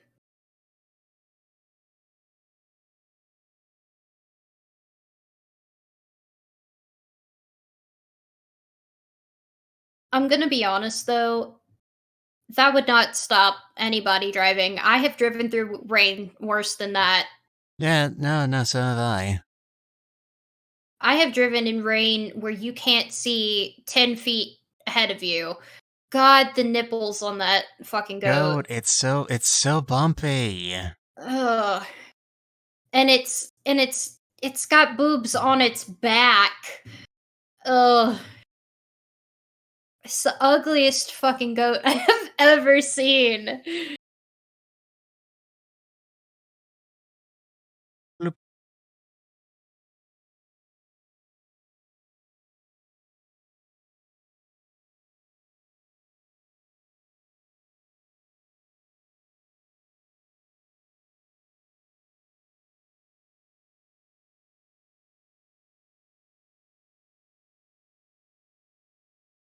I'm sorry. I mean that looking at the cops in the car, that just means that the two cops dressed up in the Yeah, that's outfit, and one of that's the male cops dressed up as the girl with the lady with the pearl earrings, and I love that. I love yeah. that so much. We stan a secure queen or whatever. I don't know what the other thing is referencing though, like Not the the guy other being one.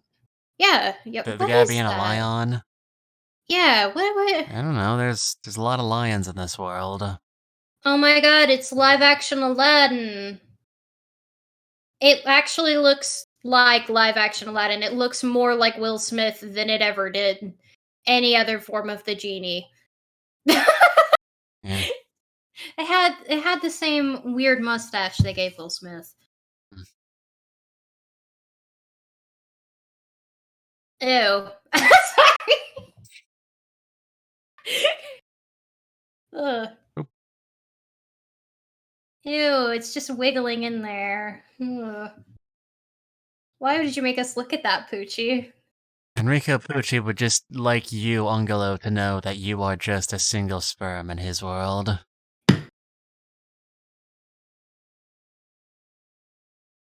I also hate to think about those In this example, those were all Dio sperm. I'm not thinking about that. Ugh. Please quit staring like that. Does he blink? Yeah, fuck drugs. Don't do drugs, kids.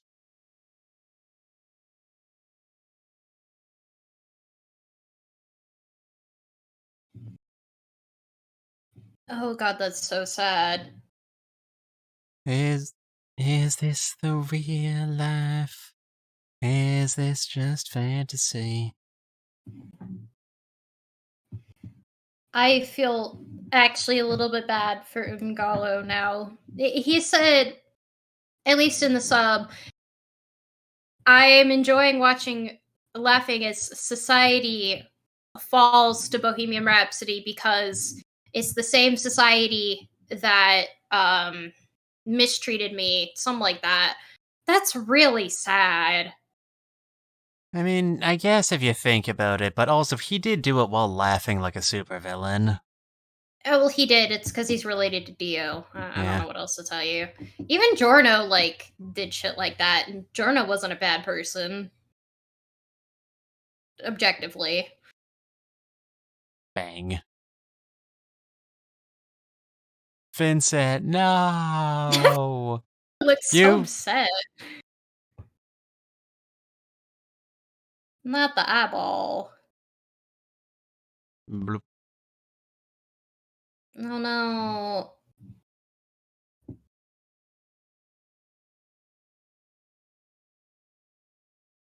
Story dory da.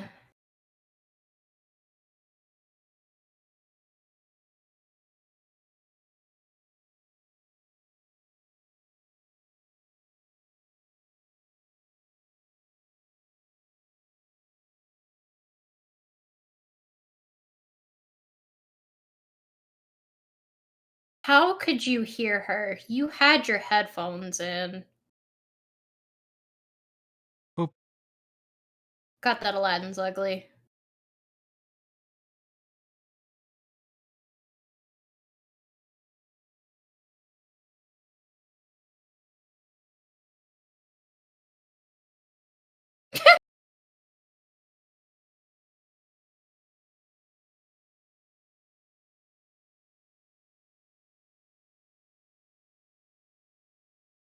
I actually love the putback man.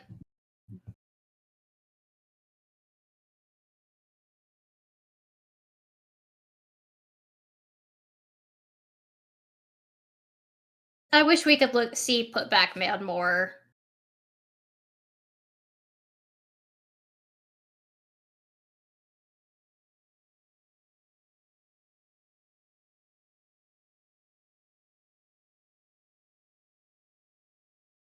It's a very dapper mustache. That's how you know he's on the side of justice.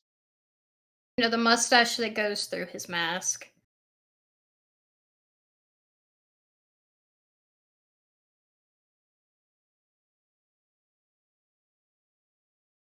You can just take the book back.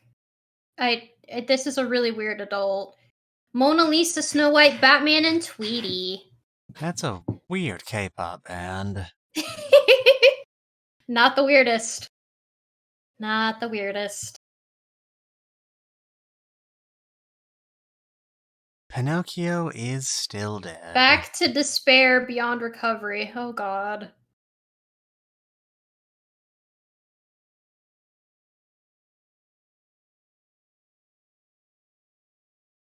It's him. It's the guy. Romeo. Oh man, that is a powerful stance on Jolene. Jolene is so fucking cool.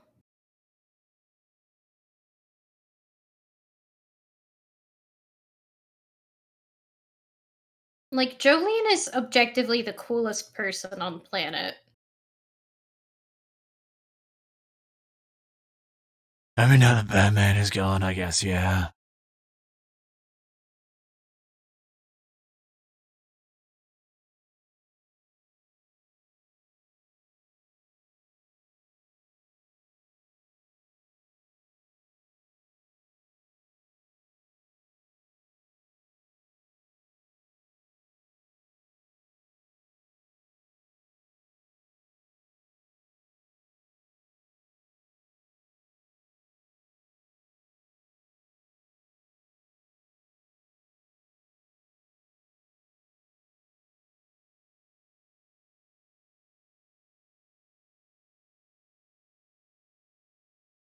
all I saw, that means that she, like, fucking really pities this fool.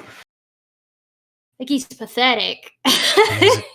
Yeah, she pays the fool who don't eat his cereal. Doesn't eat his cereal. Yeah.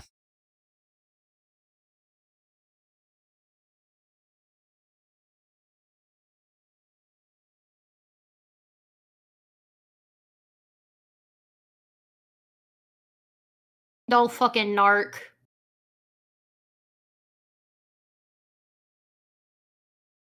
It's not gonna mean much if the world ends, Romeo.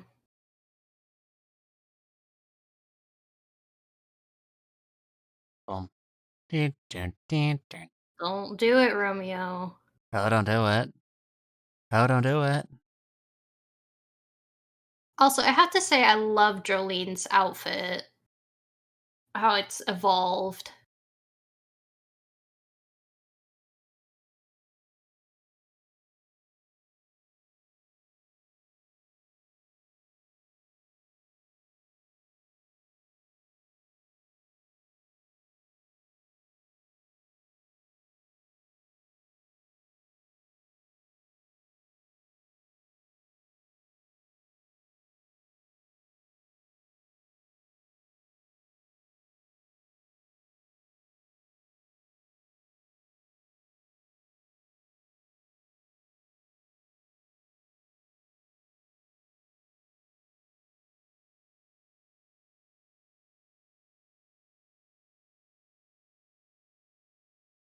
It's weird that all this is coming from just a floppy, disembodied tongue.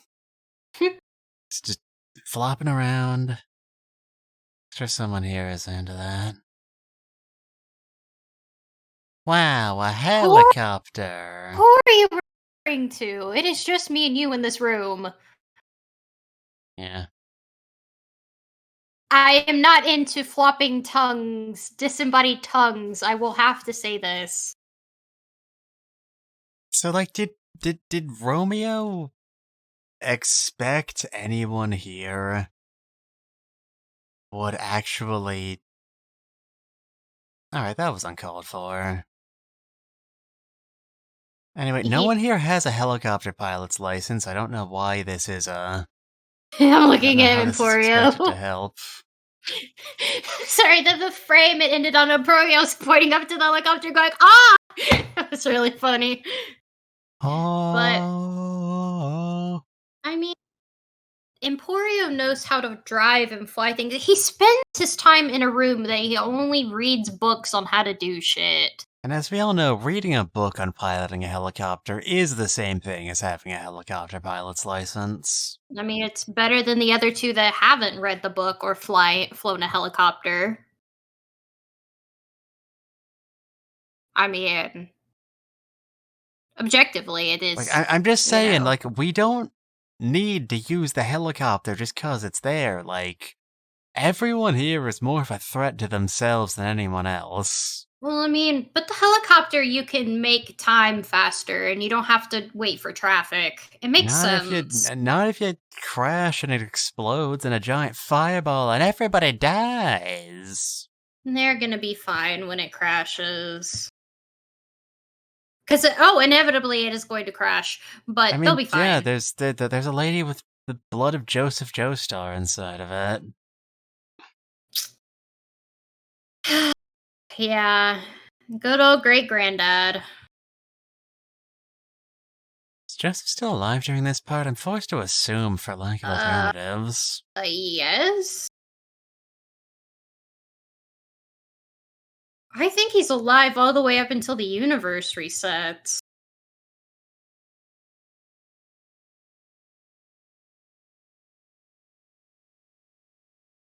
That's normal. Happens to the best of us. Don't You might worry. have had a stroke, my dude. Alright. Isn't that what happens when your eye does that? I don't know. Can't I'm say not I've sure ever had a either. stroke. Me either.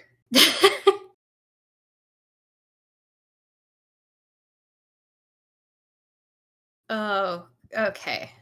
So So, I really, really like how Bohemian Rhapsody ends because the whole ending of creating the putback man and fixing everything speaks to me more on a, a philosophical level, back to what I was talking about before we started the episode, of you can get trapped inside of your escapism, you know.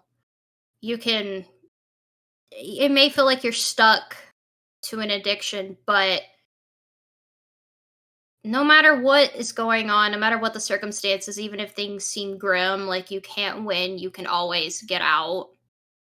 You can always get past that addiction, even if it doesn't seem like you can, and you can get out on the other side. And that's kind of what the putback man represents to me, you know? It literally just fixes everything. And I mean, there was no other way that they could win, but they won the battle using the stand's own tactics against itself, and everything was fine. It just kind of shows that escapism is not it's a terrible thing, but it's also something that you can get yourself out of, and I really like that. yeah, that's a much more, like, philosophically interesting direction than I was gonna take it. I was gonna, like, ask what was stopping Ungalo from pulling out his sketch pad and drawing a anti-putback man, making his story. And then, of course, Anasui and Weather could defeat that by drawing a putback man's Super Saiyan form, but Ungalo could counter that with, Dark Putback Man and Anti-Putback Man's team Yeah, up. he could have, but as we saw what happened to Ngalo, just the sheer fact that they were able to use the putback man to stop everything, basically it broke his spirit because he didn't die. It He literally in the just, subtitle said he gave up yeah, he just, and he was beyond he recovery. darbied. He, Yeah. he just darbied. He collapsed from sheer, like, incomprehension and stress. And I mean, it makes sense because his whole stand is the personification of escapism and trying to get others to be in that escapism as well. And Anasui and Weather got out of it. And that in and of itself crushed him. You know, he was foiled. Everything that he wanted, everything that he could finally do could just be thrown away like that. And so he gave up because it also shows the two ways that you can go with addiction. Either you can get help and work through it and get on the other side, or you eventually just give up. And that's it. And unfortunately, Ngalo gave up. He gave in to his addiction, and that's it. There's nothing else, you know. Yeah. And that's why he didn't bother to fight back. He was done. Yeah, it's a really clear illustration of that thing they've been saying since stands were introduced, that the best user with the weakest stand is more threatening than just a nobody with the strongest stand.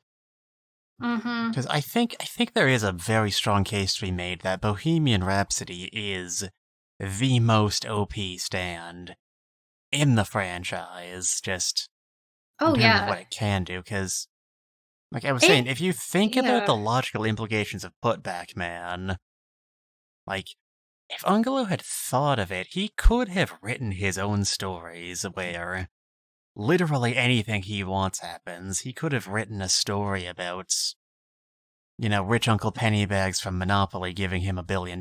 He could have written a story about, I don't know, Ungalo wins the match, man. Who, Yeah. declared Ungalo king of the world forever, but he didn't. He just hadn't been outside his own head long enough to have any higher ambitions than, like, just making the world burn for hurting him. Yeah. I mean, he said that he thought his life was worthless until he met Poochie. And then, Poochie came up saying he had this great destiny just because he's Dio's son. And so he thought that just because he had this great destiny, that everything was going to be handed to him on a silver platter and that he didn't have to change. His life was just great now and he didn't have to do anything for it. But that ended up, backfiring and biting him in his ass because he just didn't do anything. His stand did everything, but you saw him. He sat back on a plane and was just going to fly away. He was just sitting there drinking wine and knowing him it was probably some, like, bottom shelf hobo juice. Mm, You know the guy. we love bottom shelf hobo juice. I wonder what flight he was on. Uh, I was about to, like, Google, did any planes crash in 2002 and just say whatever came up. um, we don't need to think about plane crashes that are that close in proximity to the year that I'm thinking of. Yeah. And we The bad year. we But got we got a also year of wiggle room. It's fine. technically It's fine. the plane would have crashed in 2011 cuz that's when Yeah. this takes place. I don't know what happened if anything happened in 2011, to be honest.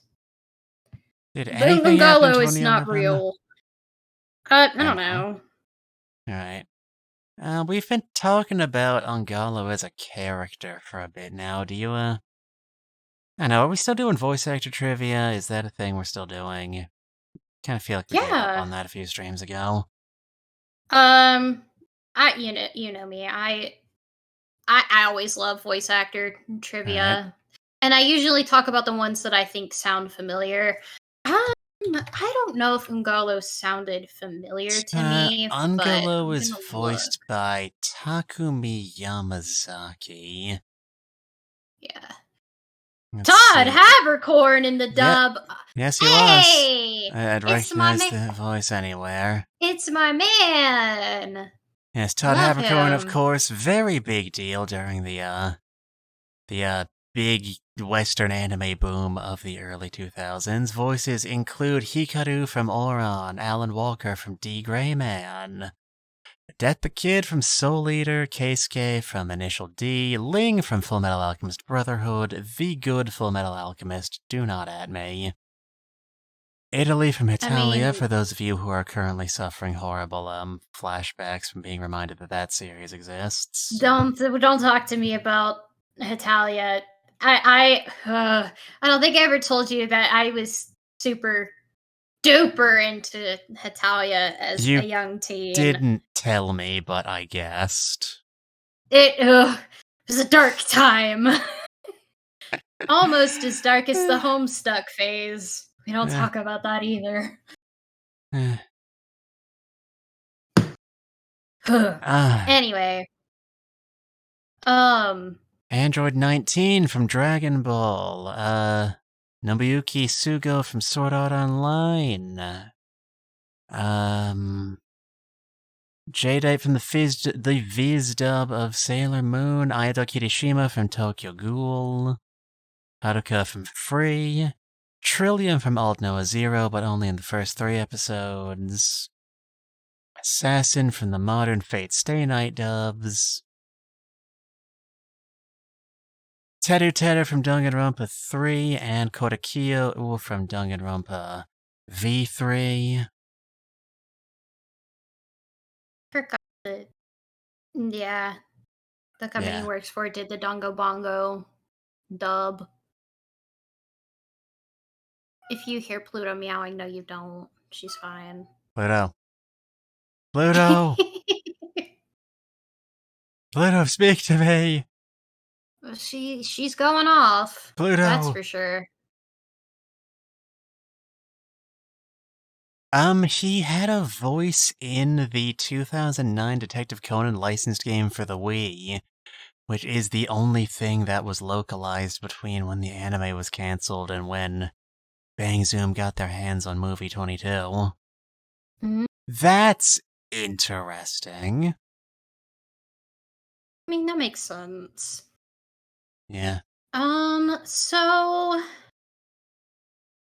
Takumi Yamazaki hasn't done a whole lot, Yeah, actually. he It looks like voiced, he does more theatrical animation yeah, for that something called Shimajiro. I makes don't sense. I don't know what that is, to be honest. Let's see, he played, George Desan from Mobile Fighter G Gundam.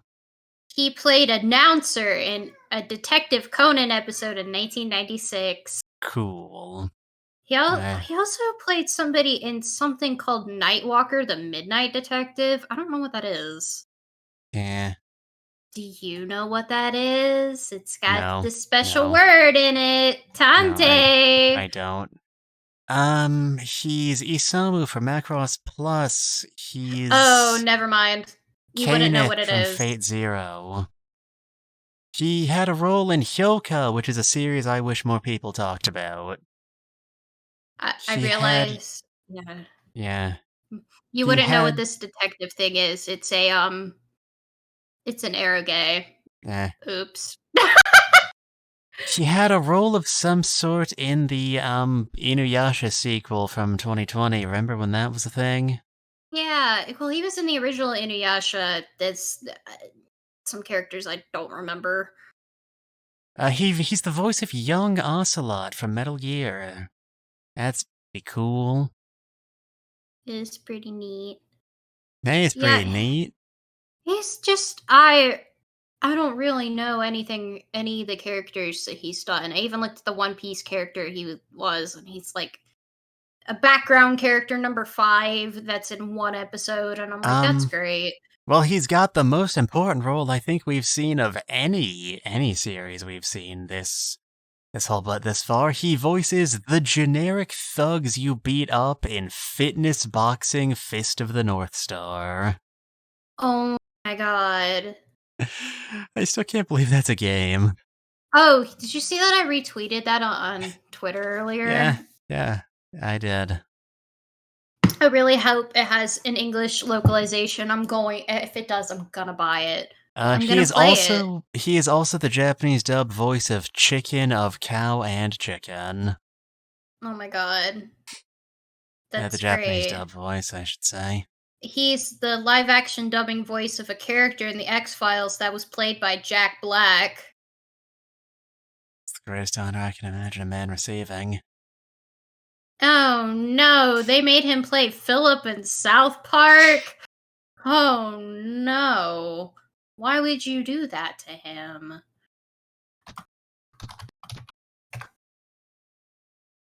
Why? That poor Why would you soul. make him he played Philip as in Philip from Terrence and Philip. Why would you do this to him? Philip from Terrence and Philip. Yeah. Terrence and Philip. In this economy? This economy? What do you think Both we of are? them? What do you think we are? Millionaires? It is. Not your buddy guy. Not your I'm not guy your friend. guy friend. Not your friend, buddy. I'm not your buddy guy. Not your guy friend. I'm not your friend, buddy. I love that gag so much. constantly in my head. Like, and to an unhealthy degree. I think we're starting to run out of things about the actual episode to talk about. Do you want to, One more thing Oh, before we okay. do it. Okay, shoot. Yeah. So, other characters that Bohemian Rhapsody created in the manga that we did not see. I remember Spider-Man. I remember Spider-Man was in it. We saw Spider-Man. Okay. Mhm. Kenshiro and Rao, they were mentioned. Yeah, that happened. Did I guess Prince Charming was mentioned? It kind of just turned into the chocolate store clerk. Yeah. He took over that role. That's not Okay. really a Did we change. did we see the birth of Venus?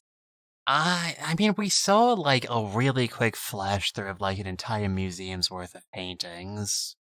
Yeah, because well, Venus is there. Um, the manga. Venus birth of. Yes, Venus birth of. That was her full name. Yeah.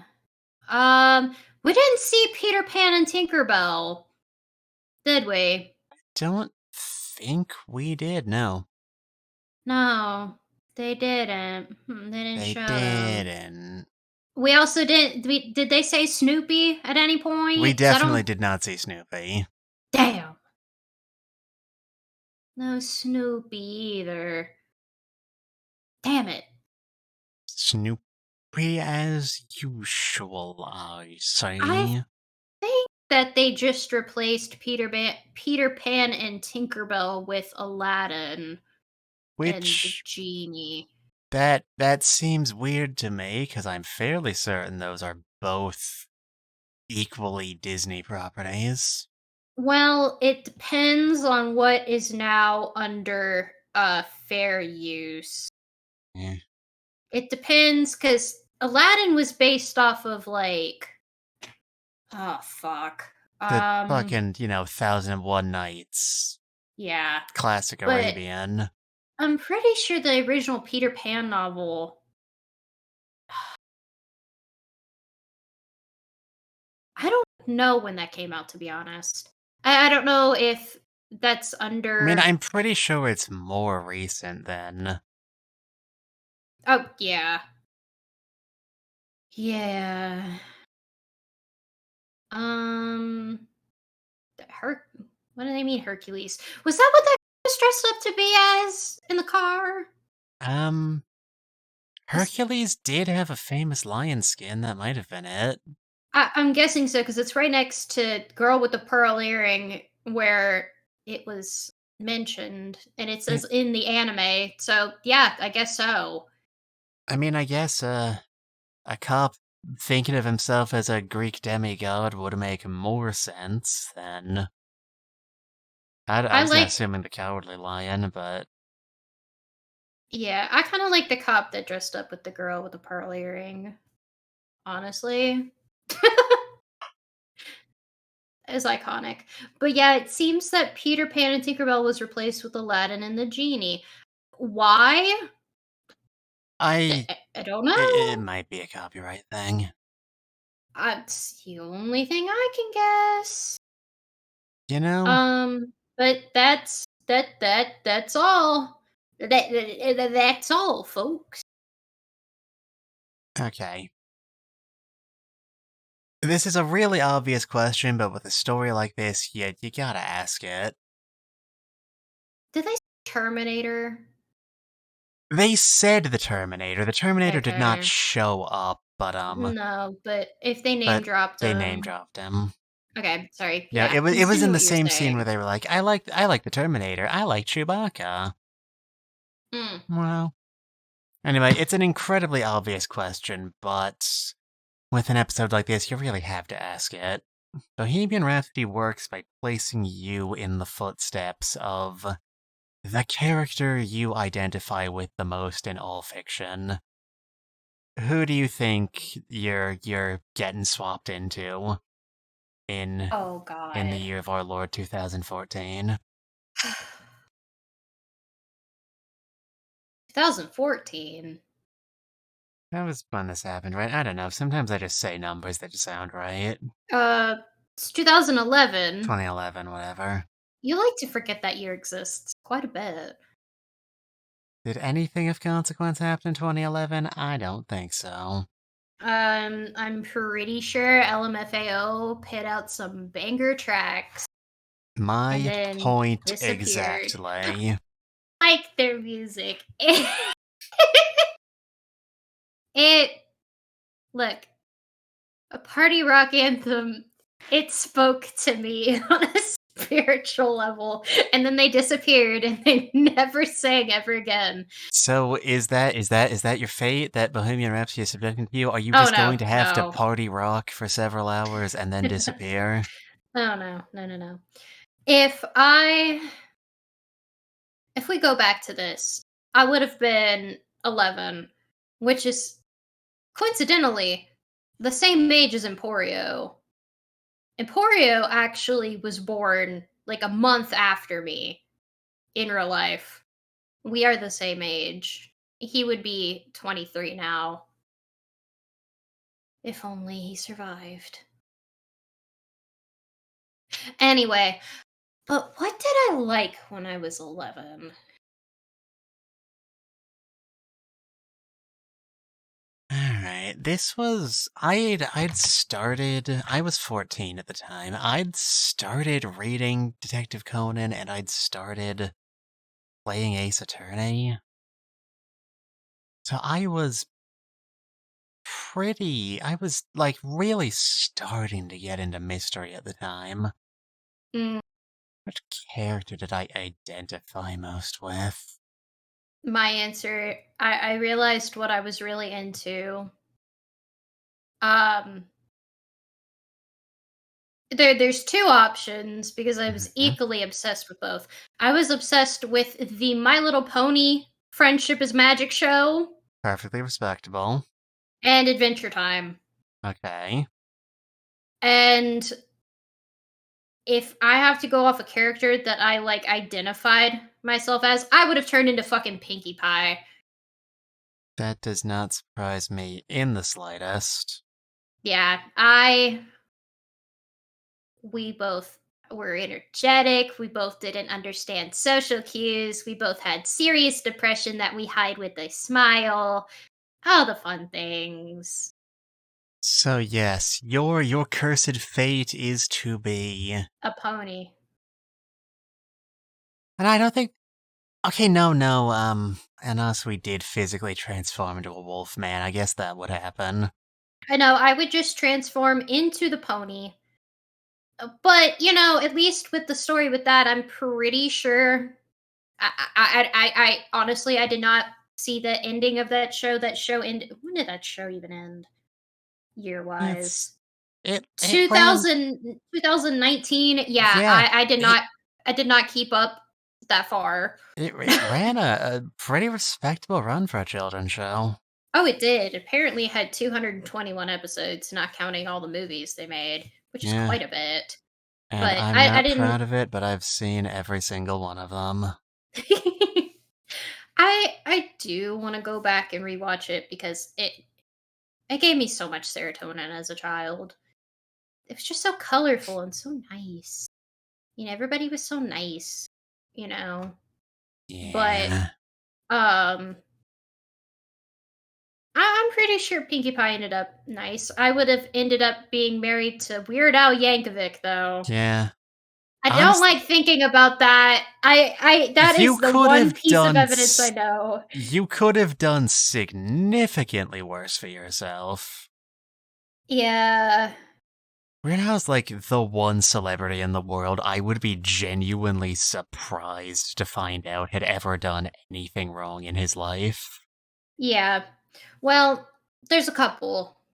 For me that's Weird Al Yankovic, Keanu Reeves, and Ryan Reynolds. Yeah. I like those three men. I trust them. I trust them with my life. And if they ever did anything wrong, I think I'd have a mental breakdown. Yeah. Okay, wait, what character did I identify with most heavily when I was a fucking edgy 14-year-old? Probably. I feel like you would identify with like Shinichi, but No. no. I was way deeper into Ace Attorney than Detective Conan at the time. Oh, I okay. I don't know think many of I the I characters though. I think in my own self-image at the time, I probably would have sided with Edgeworth, actually. Oh Lord. Yeah. You know that speaks so much about teenage you. Mm, Little grumpy man. Look at that little grumpy yeah. man. So I would spontaneously develop multiple phobias, have to see my father shot to death in front of me, which, I'm probably better pretty for me than him. yeah, I'm pretty sure you would not be that upset about that. I would never be able to use an elevator again. That would interfere with things. And I'd have to learn Uh, how to fold a cravat. now that you're saying all this, I am determined, like 100% determined. I'm gonna make you cosplay Edgeworth. You're gonna have to wear his stupid little suit because I'm gonna make you do it, and it's gonna be great.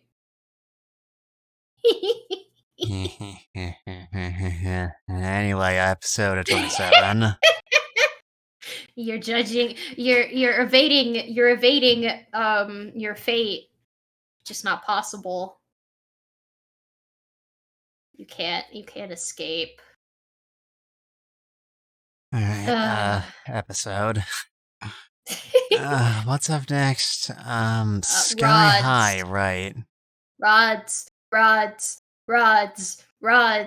You unlock this door with the key of imagination. Behind it is another door. This door is another dimension. The scary door.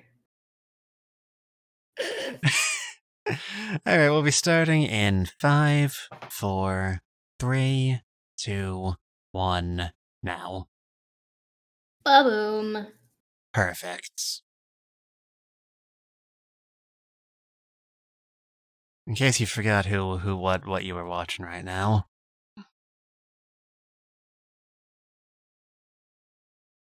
See, he's doing fine. He's got 4,000 hours on Microsoft Flight Simulator, he can do it.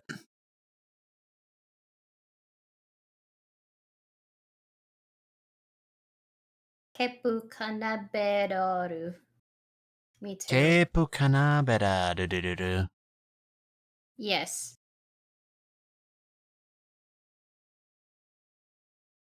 Orando.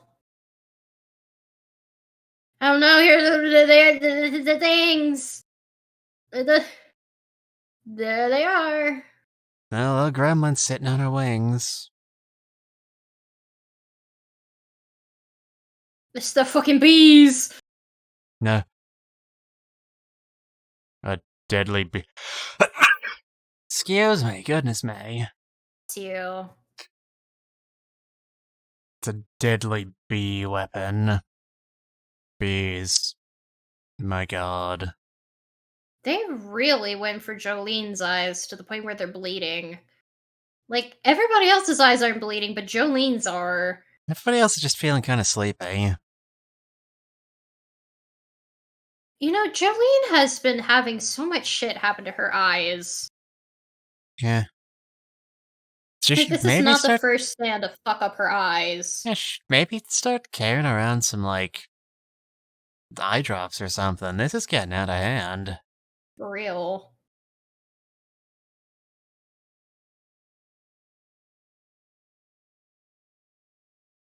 God, I want to purchase the little locket that she has. I showed you that they sell them. Right, yeah, you did. I want them.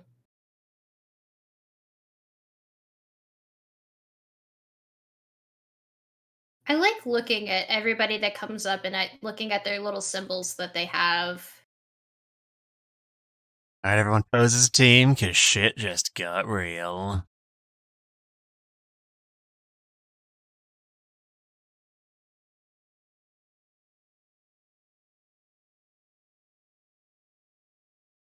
I'm sorry, Emporio with the gun's really fucking funny to me.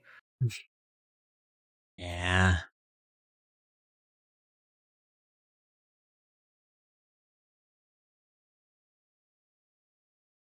Up, Jolene. Whip that guy. Whip his ass. Gee, why do you want to reset the world?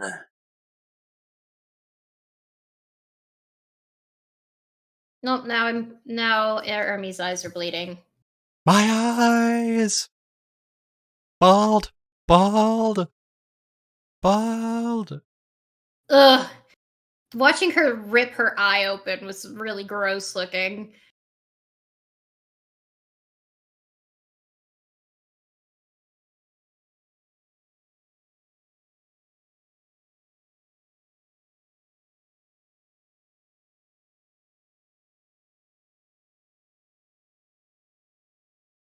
I mean, they're not that small windows.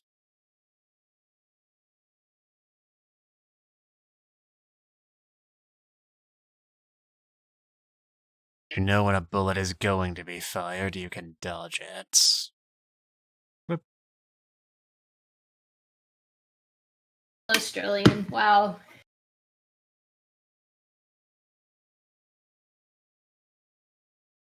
Grab the child, push them out of the helicopter. I love if I had a Ermi. nickel... If I had a nickel for every anime I'd ever seen where a child gets thrown out of a helicopter, I'd have 2 nickels. It's not a lot, but it's weird that it happened twice.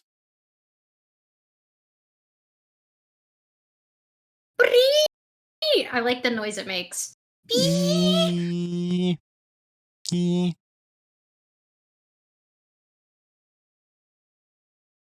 Also, I have to say, when Hermes fell out of the plane, at the beginning, and she went, "Night!" She like the vocal performance was great. Just fucking in shock that she got pushed out of the plane.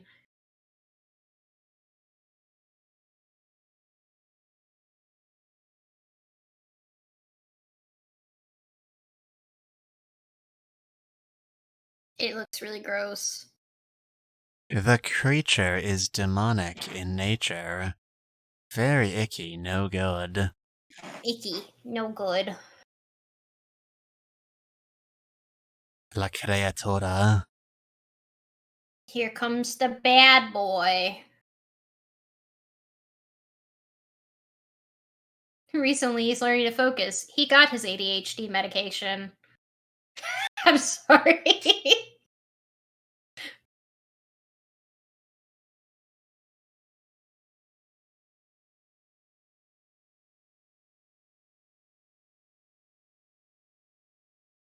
Rikieru. Rikieru. Like everyone else in this part, the sons of Dio are named after various fashion designers and or brands. Yeah. Damn, that boy got asthma. I love how they silhouetted the other brother as if we don't need to know what the other third brother needs to look like at this very moment, as if it's Yeah. going to be a surprise and not just be another generic Dio child.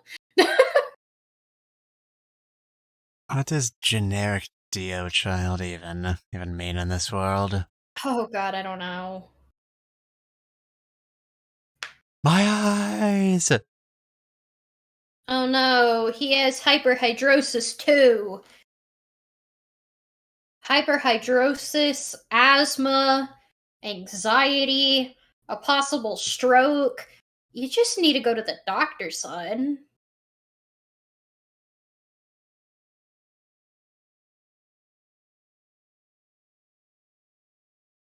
Nuts. Nuts. Skyfish. They are in fact just blurry Cryptids. pictures. Cryptids. Like, come on. I do want to know what they mean by they've seen some of their corpses before.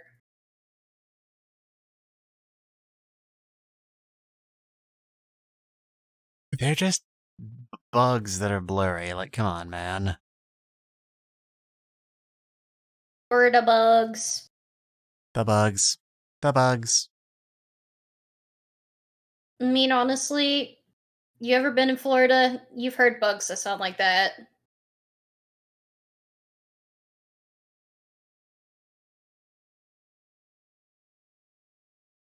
Ugh. Me. Fucking hate bugs like that.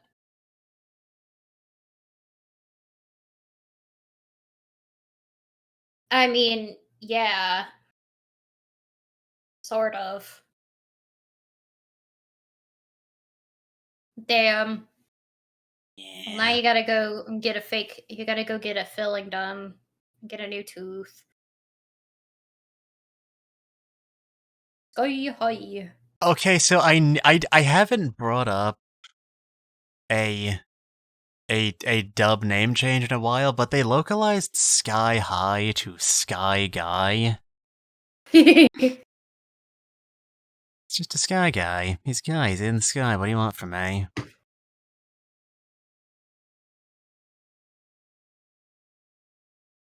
I mean, they're bugs. They could probably They feed on don't have whatever the fuck any they internal want. organs. The bugs eat a lot of shit. So I mean,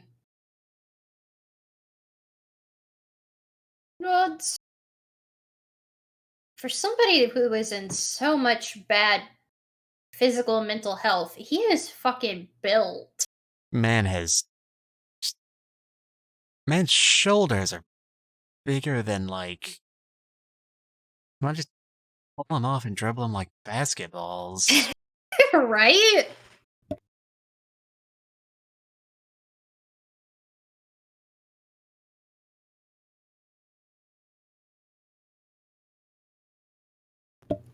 Emporio in the background doesn't have a face. He's tiny. He doesn't need a face.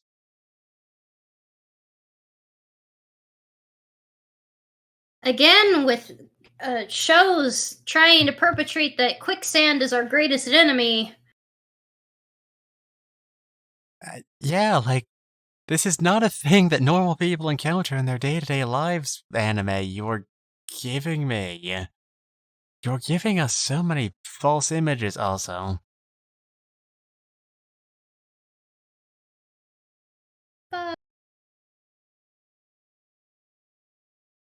Deep breaths. Deep breaths.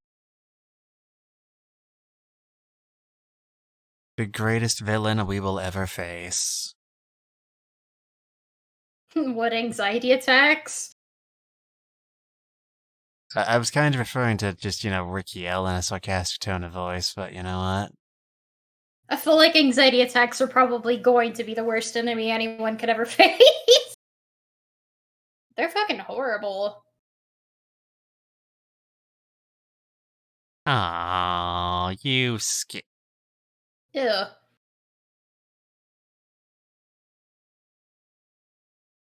Nice. Neil Armstrong. Wow. You never understood the significance of going to the moon? I mean, Really? yeah. I mean, There's nothing up there. You can't blame him.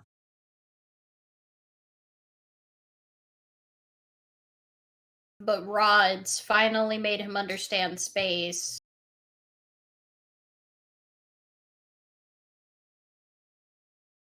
I mean, I wouldn't say that they evolved. I I mean, we, oh no, not the bloody piss. why do you know what your piss is like right now? Like, damn it, Emporio, I told you to go before we left. Yeah, he literally pissed himself. I mean, that's why he has blood piss all over him. That's the whole thing. He pissed himself. Granted, he is an 11-year-old child in a ton of pain in a life or death situation. I don't think I can blame him.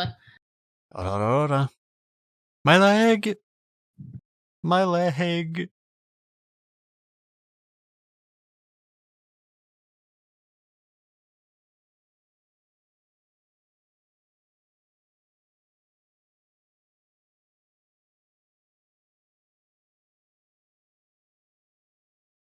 I mean, obviously, right?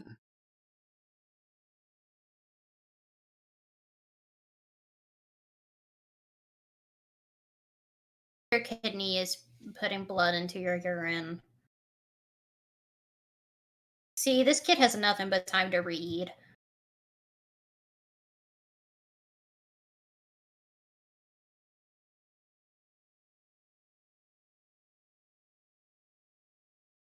Can you can you confirm some of I mean, this? all sorts of... It's complicated. The body, like, flexing on its own is certainly, like, you know, a thing. Those bonds form naturally. It takes effort to pull them back apart.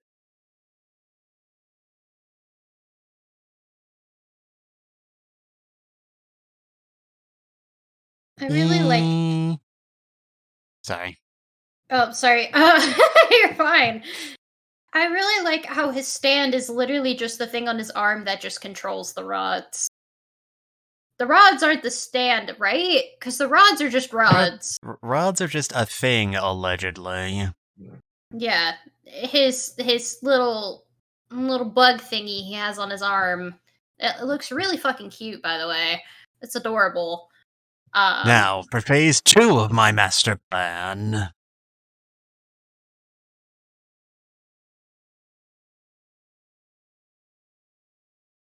This plan is flawless. Solidifies how cool Jolene is.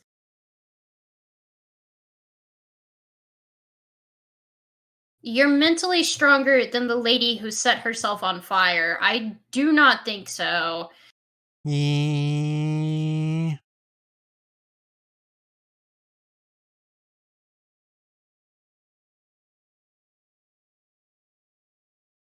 Bonk. We did it. Y'all have the same thing. Y'all are family. We are family. You know, word on the Rocky is that Jono is in Florida during all this. He's just not participating. He's just sitting on a beach somewhere, sipping mimosas. Yeah, because of the whole world thing, all of Dio's sons are supposed to be drawn to Florida, but I guess because Jorno's like, also has more almost I'd say free will than the other brothers. He's like ignoring the feeling of I should go here because I need to meet somebody to fight. Nah, he's like, nah, fuck that. I'm going to Disney World. Yeah, it's a Jorno, Trish, and Mista. Mista, and I like to imagine Fugo is there too, just all Oh wearing yeah. Mickey Mouse hats. Yeah. Well, Fugo came back during like the Purple Haze feedback stuff, Yeah. I think. Yeah, he did.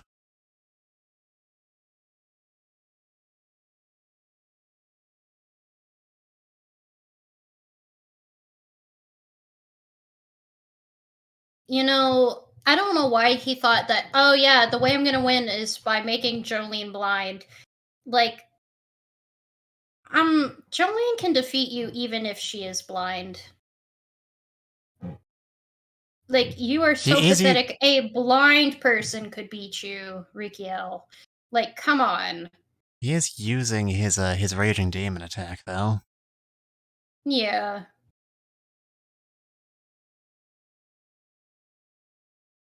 I mean, yeah, the thing with stands is you can sense stuff. So, yeah. I do like the color palette swap and the making the fire look pink. And Rikiel's like red. And for your efforts, we will render unto you a boot to the head. A what? Happened. He just clipped. Are you good? I'm pretty sure things are alright on my end. Are you doing okay? Yeah, I don't know. You said something, and halfway through the sentence, it clipped, and your mic went "Burp," like a clippy noise. And then Clip like a clippy noise. My god, that is horrible. yeah, you cut the nerves off in your head and body. You are literally giving yourself the death sentence, Rikiel. You were a dumb fuck. I do like this shot though. Like he looks fucking insane.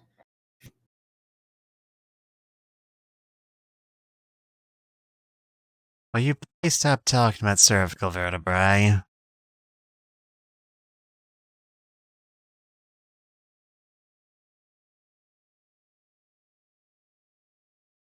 Boo boo boo boo boo boo boo boo boo boo.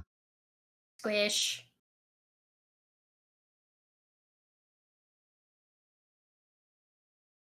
And then the fire went out.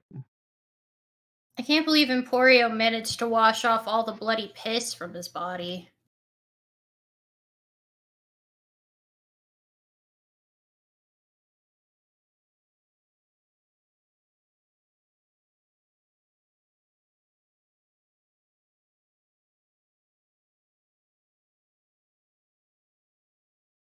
You dumb fuck.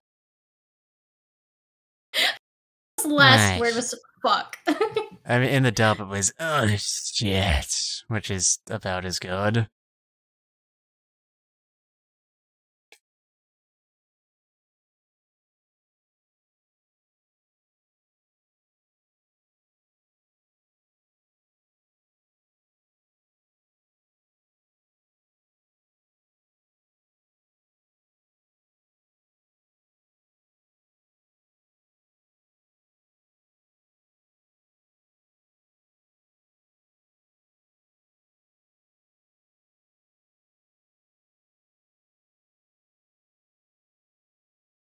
Certainly glad you're not having any more panic attacks. But that's besides the point.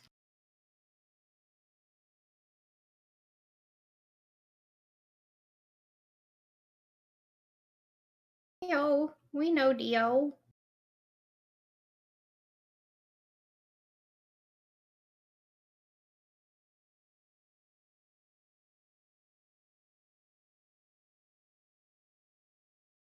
I was going to make a D's nuts joke about Dio, and I realized that that's just terrible. Yeah, it would have been.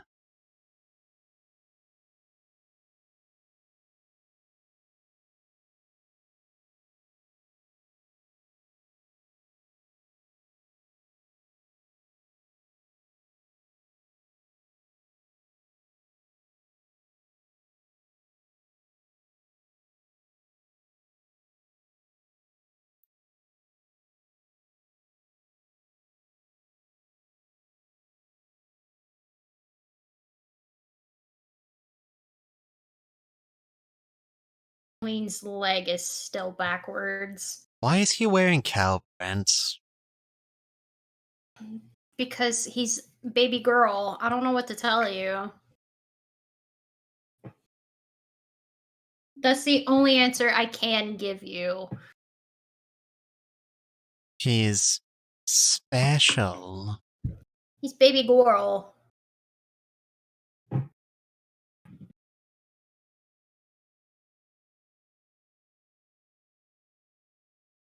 Push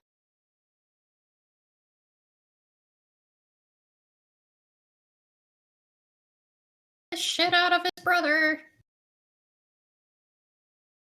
Well, okay, spoilers. Look, it's literally about to come out of his mouth. There. Biological brother. Bonk. I love the kiss noise as she punches the shit out of him. Just mwah! Boom. The priest exists so Hermes can beat him to a pulp. You are so right, Hermes. And I love you too.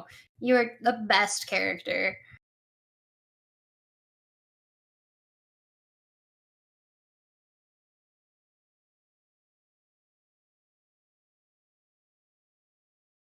Yeah, he is very much beyond recovery.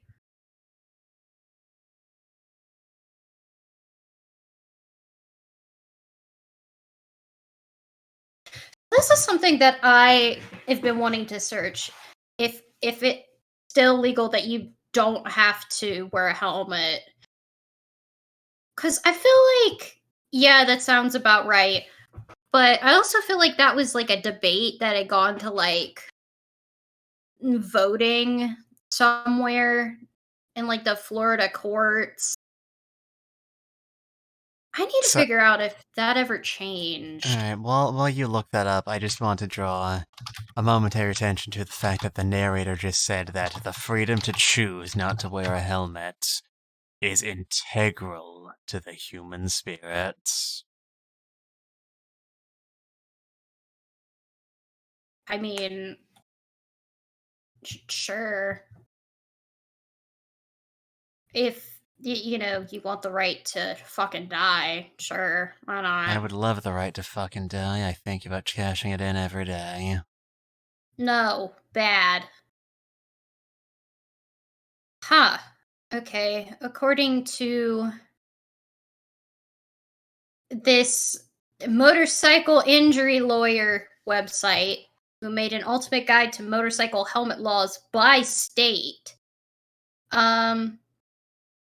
Florida is not a state that has motorcycle helmet laws.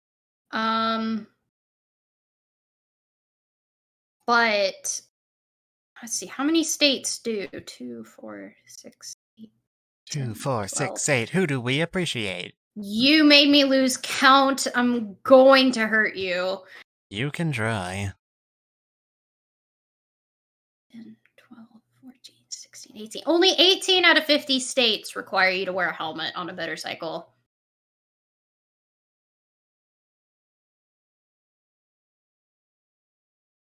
So that's. Although in Florida, if you're the riders 20 and younger have to wear a helmet. But once you're over 20, you don't have to. Yeah, who gives a shit if people over 20 die? Yeah. I, Not I, you said know, Fly. like, yeah, I guess you don't have to wear a helmet while you're on a motorcycle, but do you know how many people fucking die on motorcycles? A lot. A lot, a lot. I have ridden on a motorcycle before. And boy, howdy, if I didn't have a helmet, I think that I would have been so scared that I would never ride one again. Absolutely But, fascinating. so Rikiel, how we feeling about the third Dio son we have been introduced to in this series out of the Honestly, 4 Dio children? he seems like a pretty stand-up guy, all things considered. Yeah, I mean, he kind of just suffered with chronic illness for his entire life. Yeah. He had a stand and he didn't know he had a stand, and it wasn't quite the same thing that happened to Holly or Holy, whatever we're calling her this translation. I mean, But it's. it feels spiritually similar. I thought it was hot. I think it was always Holly. Sometimes Araki writes in English, even though he doesn't really speak it. So wait, so Holly in Japanese would Hori, and holy would be Hori. Ho- I need to look up how he spells the name. Because this will prove how it's supposed to be pronounced.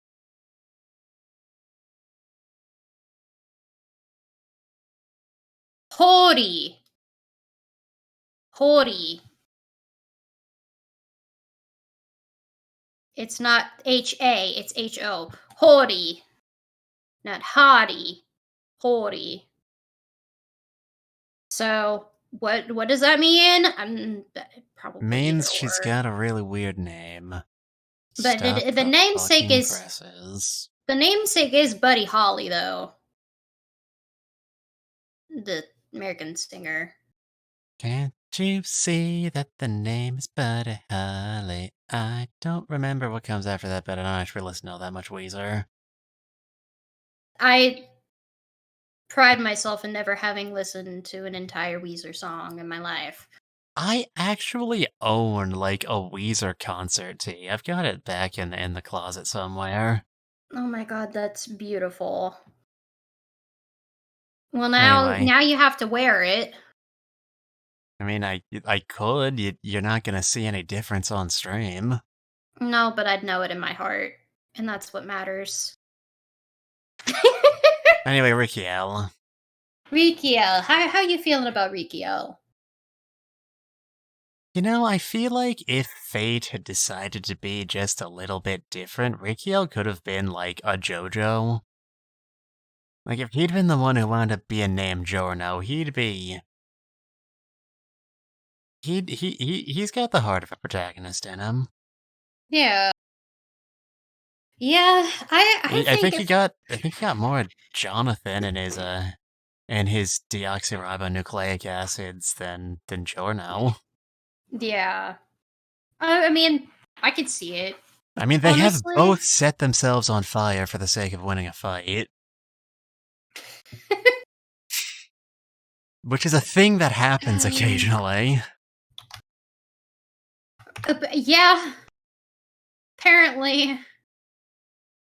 I am curious, even though we haven't watched the episode yet that has him. Regardless, you know about him. Out of all 4 Dio sons that we know of that is alive and that matters, because does Dio have more illegitimate kids on Earth? Most I would likely. not fucking doubt it. However, if you could rank them from, 1 is like I like this child the most, and 4 is I like this child the least. How would you rank the Dio sons? How do you think, based on like personality, like how good of a person you think they are? How good of a person I think they are. Like, like, oh, I like that. This character's a good character. Because the person we like and the person we think are morally superior are not the same arguments. Yeah, that's true. Which one are you asking? Huh. Okay.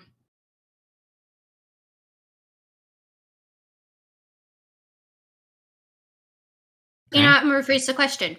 Okay, so it's on a scale of 1 to 4. 1 being the most Jonathan-like, and 4 being the most Dio-like.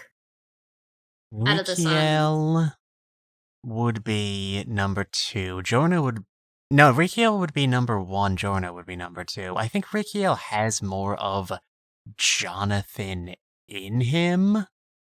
Because, like, they've got the same, like, incredible determination. They've got the same, dedication. They both were in the middle of a fight and thought, what would improve this situation if I were on fire?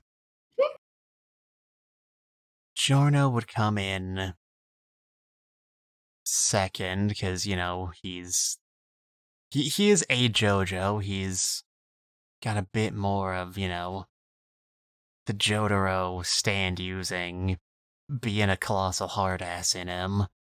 But he is ultimately a Jojo. He's got the spirit. Ungolo would come in third, because Ungolo barely had any inner life after all the shit he's been through. Yeah. And fuck it, I'll just say the name. Donatello would be the most Dio.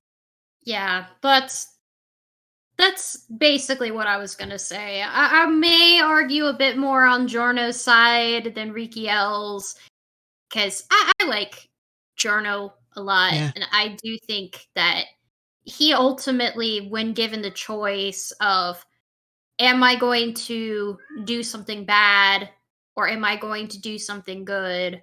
When it came to like when he met Polnareff and he learned about, you know, his heritage and all that, he decided to stay on the side of good and defeat Diavolo instead of Rikiel, who was like, yeah, Poochie, yeah, my father was a, bad person, but, I'm going to do the thing and go and beat up my family member so that we can obtain whatever the fuck my evil father wanted. You know? Well, I don't you've feel like also. I don't feel like Giorno would give in to his dad. I'm pretty sure he knew of Dio. He had a little photo of him, and I'm pretty sure he fucking hated Dio. Well, you've also got to take into account the circumstances. Like you Mm, said, Giorno learned about Dio Brando from Jean-Pierre Polnareff, a man whose sister was murdered by one of Dio's most loyal followers. yeah. And And I he. mean, he did have a photo of Dio even as like a Right. child because his mother gave it to him. Yeah, but Like, this is your his birth, Dad. yeah, but his mother was a piece of shit. Yeah. Let us not forget. Oh yeah. Whereas, Rikiel learned about Dio from Dio's boyfriend. Yeah, They were that's probably true. getting different stories. Plus, you've Yeah. also got to consider that before any of that came into account, Giorno had a separate role model in Mr. X, the mysterious gangster who never amounted to anything. Yeah, that's true. I think in terms of their inherent spirits, I think Giorno took more from Dio than Rikiel got from Jonathan. Yeah. But then nature nurture kicked in. Yeah. So one thing that is interesting to me, and that frankly confuses me a bit about Dio's sons, is that when um timeline wise, let me see, when was Giorno born? When was Giorno born? Hold on. I'm looking this up. 1985. Yeah. So Giorno was like 4 years old when Dio died. Okay. Okay. And I don't know when Giorno Giorno's hair turned blonde. It's in between the time he was like 4 up to how he is now, which is 15. But his entire hair turned blonde for no reason. I guess because of Dio's influence. But then that leaves the question, why didn't Dio's other sons have the same thing happen? Because the other three were alive during this time. Did their hair also turn blonde around the same point in time? Because Donatello Um, is the only other son with blonde hair. Ungalo has black hair, and Rikiel has blackish pink hair, magenta colored, which, and I get, genes, they wouldn't all have the same hair. But Giorno also was born with black hair, but it turned blonde because of something that had to do with Dio. And it wasn't when Giorno got a stand, because Giorno got a stand after he had the blonde hair. So I'm wondering why that only applies to Giorno and not the other brothers. You get what I mean? I good question. I don't know. Uh, It doesn't make a whole lot of sense to me. Like, correct me if I'm wrong. I might be, but in part 5, I think they explained it that Giorno's hair turned blonde because God, I don't know. He tapped into his father's DNA or what, something like that. It was some sort of the stand bloodline the shit. But if that's the case, if it's some Joe starred Brando bloodline shit, then it should have happened to the other three sons, right? I Hold mean, on, they were. I'm looking up. Also, I do want to see if any of the other brothers are older than him or younger than him. All three of them are older than Giorno. I think. I think I did that math correctly. Giorno. No, I think all three of them are younger, actually. They were Giorno was born 1985. 84. Yeah, the others were all born in, like, 87 to Donat- 88. yeah, Donatello's 87. Gallo's 88. And Rikiel's 88. So Giorno's the oldest brother, which, if we say that his hair turned blonde in 1989, which I still don't know if that's true. I think maybe I don't think he was 4 when his hair I turned. I mean, think he was like a middle schooler or something. But still, the others were alive before Dio died. It wasn't like the various lady was pregnant and then Dio died. No, they were all born. I just the Jojo Wiki does not say anything about the circumstances under which Giorno's hair turned, so I can't really expand on this in any way. in the wiki does under the appearance it says his hair was originally black and unkept, but transformed upon awakening his stand. But I thought didn't he get his stand like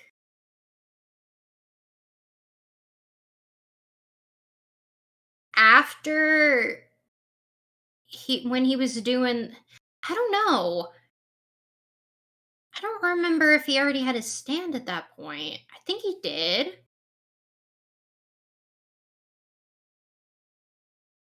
Yeah, no, he did. He did have his stand. Yeah, okay, that makes sense. So his hair turned blonde when he awakened his stand. Then technically the other brothers should also have blonde hair because they awakened their stands, right? I don't know. I don't know. Why are you asking me these things? I could not possibly give you an answer to this. I mean, I'm asking. It's a rhetorical question, but I want your opinion on it. I don't know. They're just. It's because fate. I don't know. That's just what Araki does when he wants things to happen but can't be arsed to explain it. God, you said can't be He's arsed. his hair changed because he's the Jojo, and that was fate's way of labeling him. There, done. Oh God, I sure, sure. It labeled him as the most important brother, the most important Dio child, The most Dio child. because Donatello is not the most important because, as we can tell by looking at him, it is clearly a dye job. I'm kidding.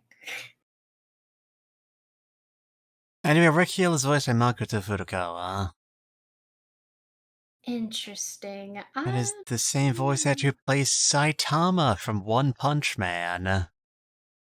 Oh. Miyuki from Kaguya-sama.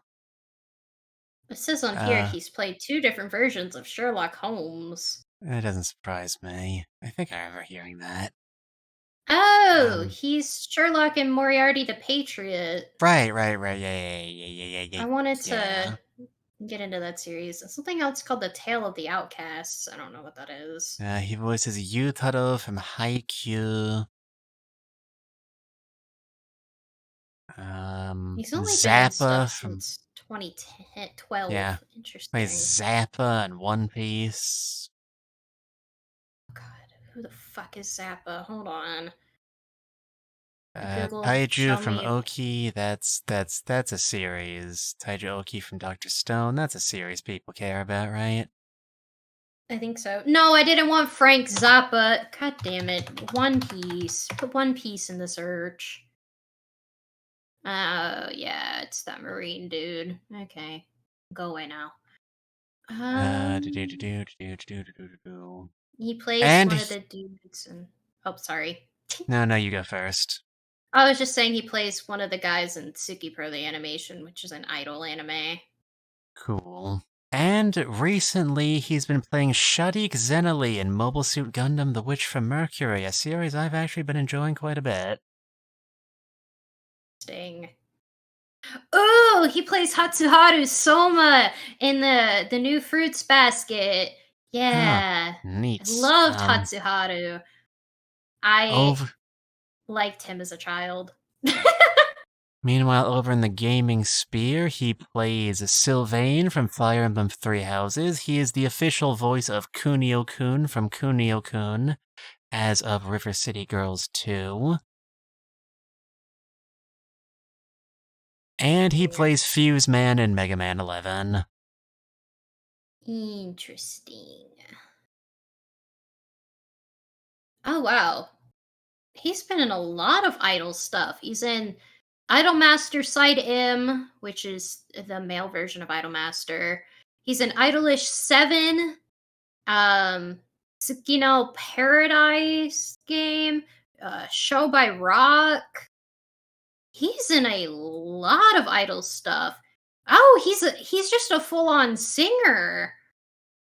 He's released multiple albums and stuff. That's interesting. I didn't know he was also an idol. That's cool. I like that. Wonder. I want to hear him sing. I have been wanting to get into some of the idol animes, the ones that I listed. I just haven't had the time, but I know of them. Want to see who he plays in Tsukino.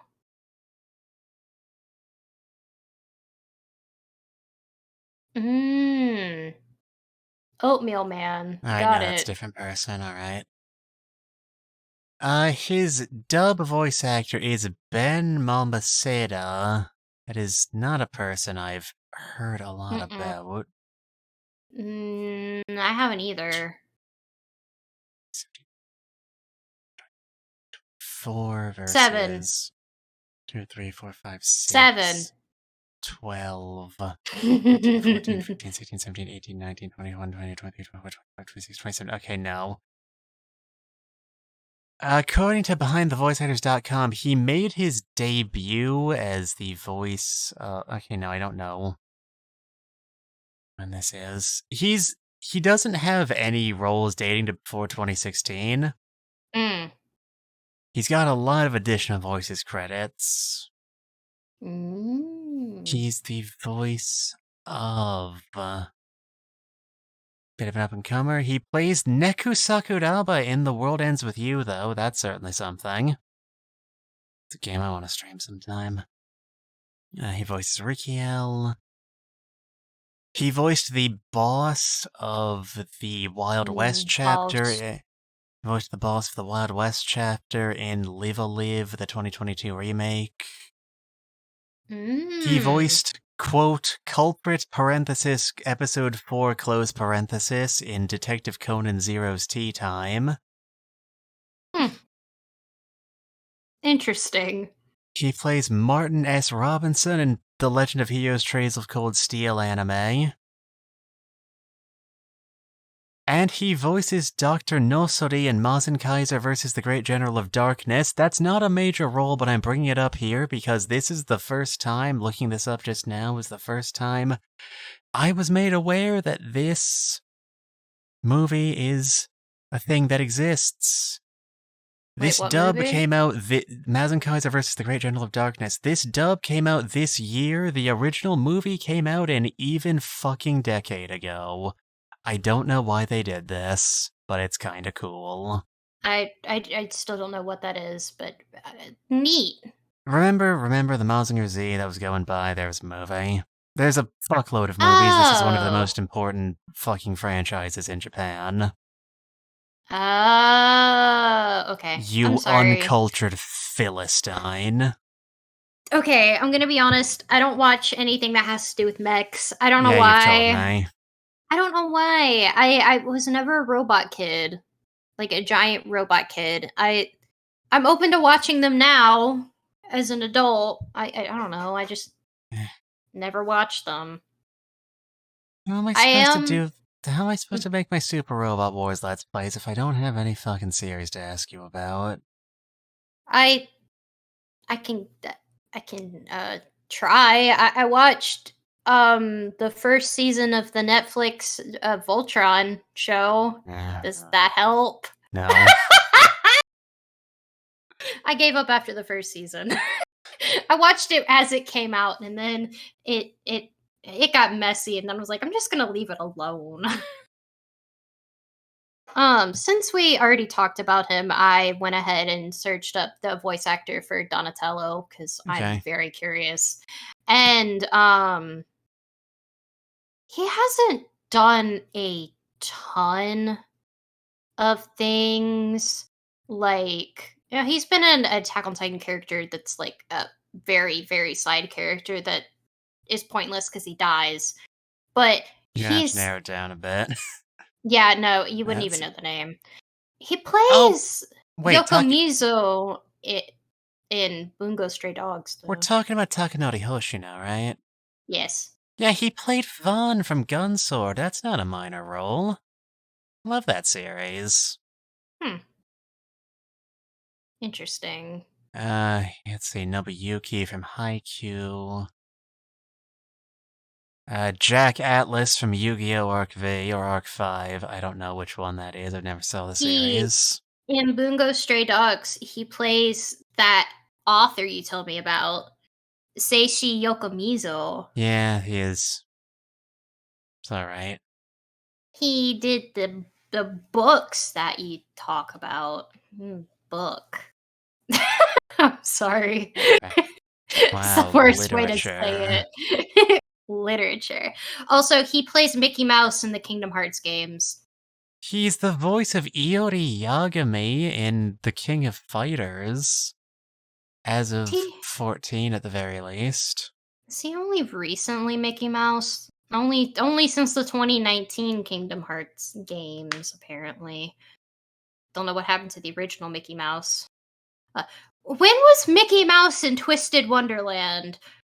Excuse me? I don't remember seeing that motherfucker in Twisted Wonderland. I'm gonna ignore that. He He put is the dub voice of Henry Cavill as Superman. My mom loves that guy.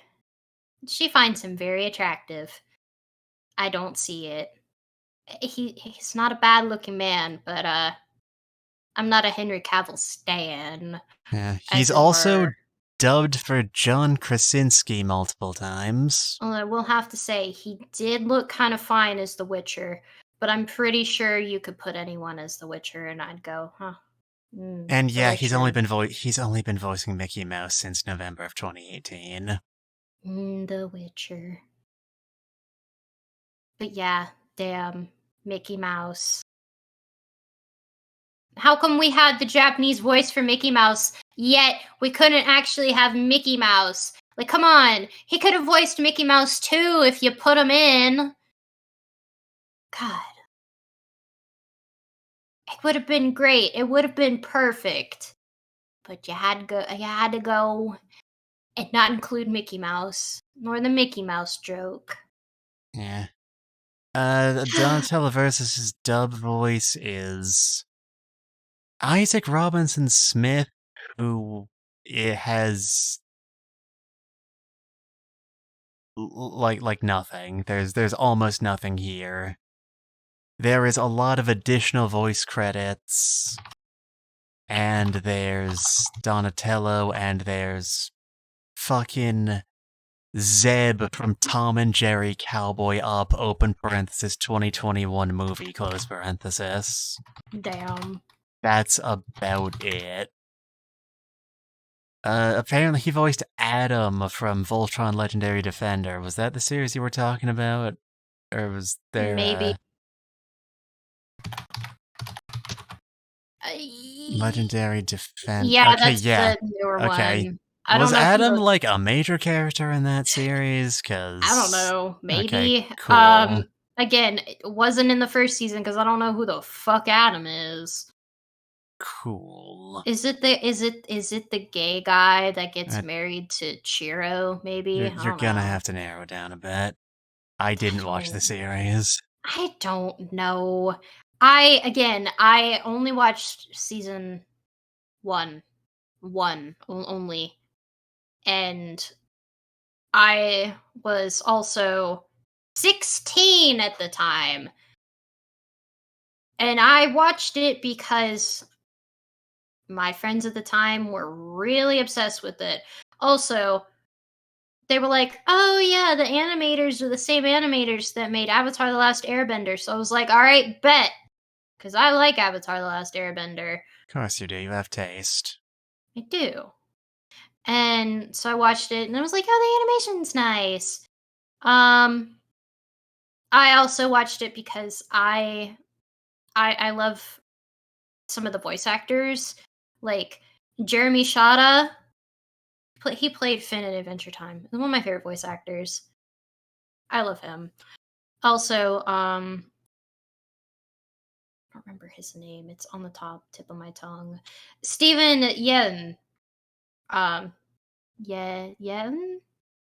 Yen. Korean. I can't read Hangul. Um, he's cool. I like him too. He's a good actor. He played Keith. Yen Sen Yop. But yeah, there were interesting people in the show, but then the show just kind of went, and a lot of people ended up hating it, and I just kind of stepped away. It was the only giant robot show I had ever watched, ever. I'm sorry. I know, I know. Also, Also, just side rant, not important. I don't like how they spell mecha in English. It's mega. but it's But short these, for mechanical. That's how it's but the supposed to be way spelled. the way that you write it, if I were to read like in Japanese, how it is would be mecha. That's not a thing. No, Well, I mean, at this point, you're just mecha. arguing, like, oh, his name should be Alucard because it's supposed to be Dorakura backward. Like, no, that's not how that works. It's a loan word, we use the English spelling. See, I am the opposite. If there's a loan word, I'm gonna pronounce it in the original language and the original pronunciation that it was, because we as filthy English speaking Americans like to take things and make it a muddled up mess. And I don't like doing that. Plus, it helps me learn other words in other languages. Okay, but if we actually spelled it like it was supposed to be pronounced Mecca, we'd have to spell it like the fucking Holy Land, and that would open so many cans of worms I do No, not you feel like wouldn't. dealing with right now. No, you wouldn't. It'd be MEKA. There's no C. There's no CA. It would be MEKA. And that's not a word already. Yeah, also, we're not getting into the Holy Land debate. I'm not even religious like that. Yeah, if you just spelled it MEKA, it would have been fine. All there is just some the AI VTuber rapper that I'm not going to talk about, named Mecca. We're ignoring that. I still stand by this. And you may say, well, that's a terrible take, and that's fine. I can have terrible takes. If it's a free country, I suppose I can't stop you. No, you can't. Much as I wish I could.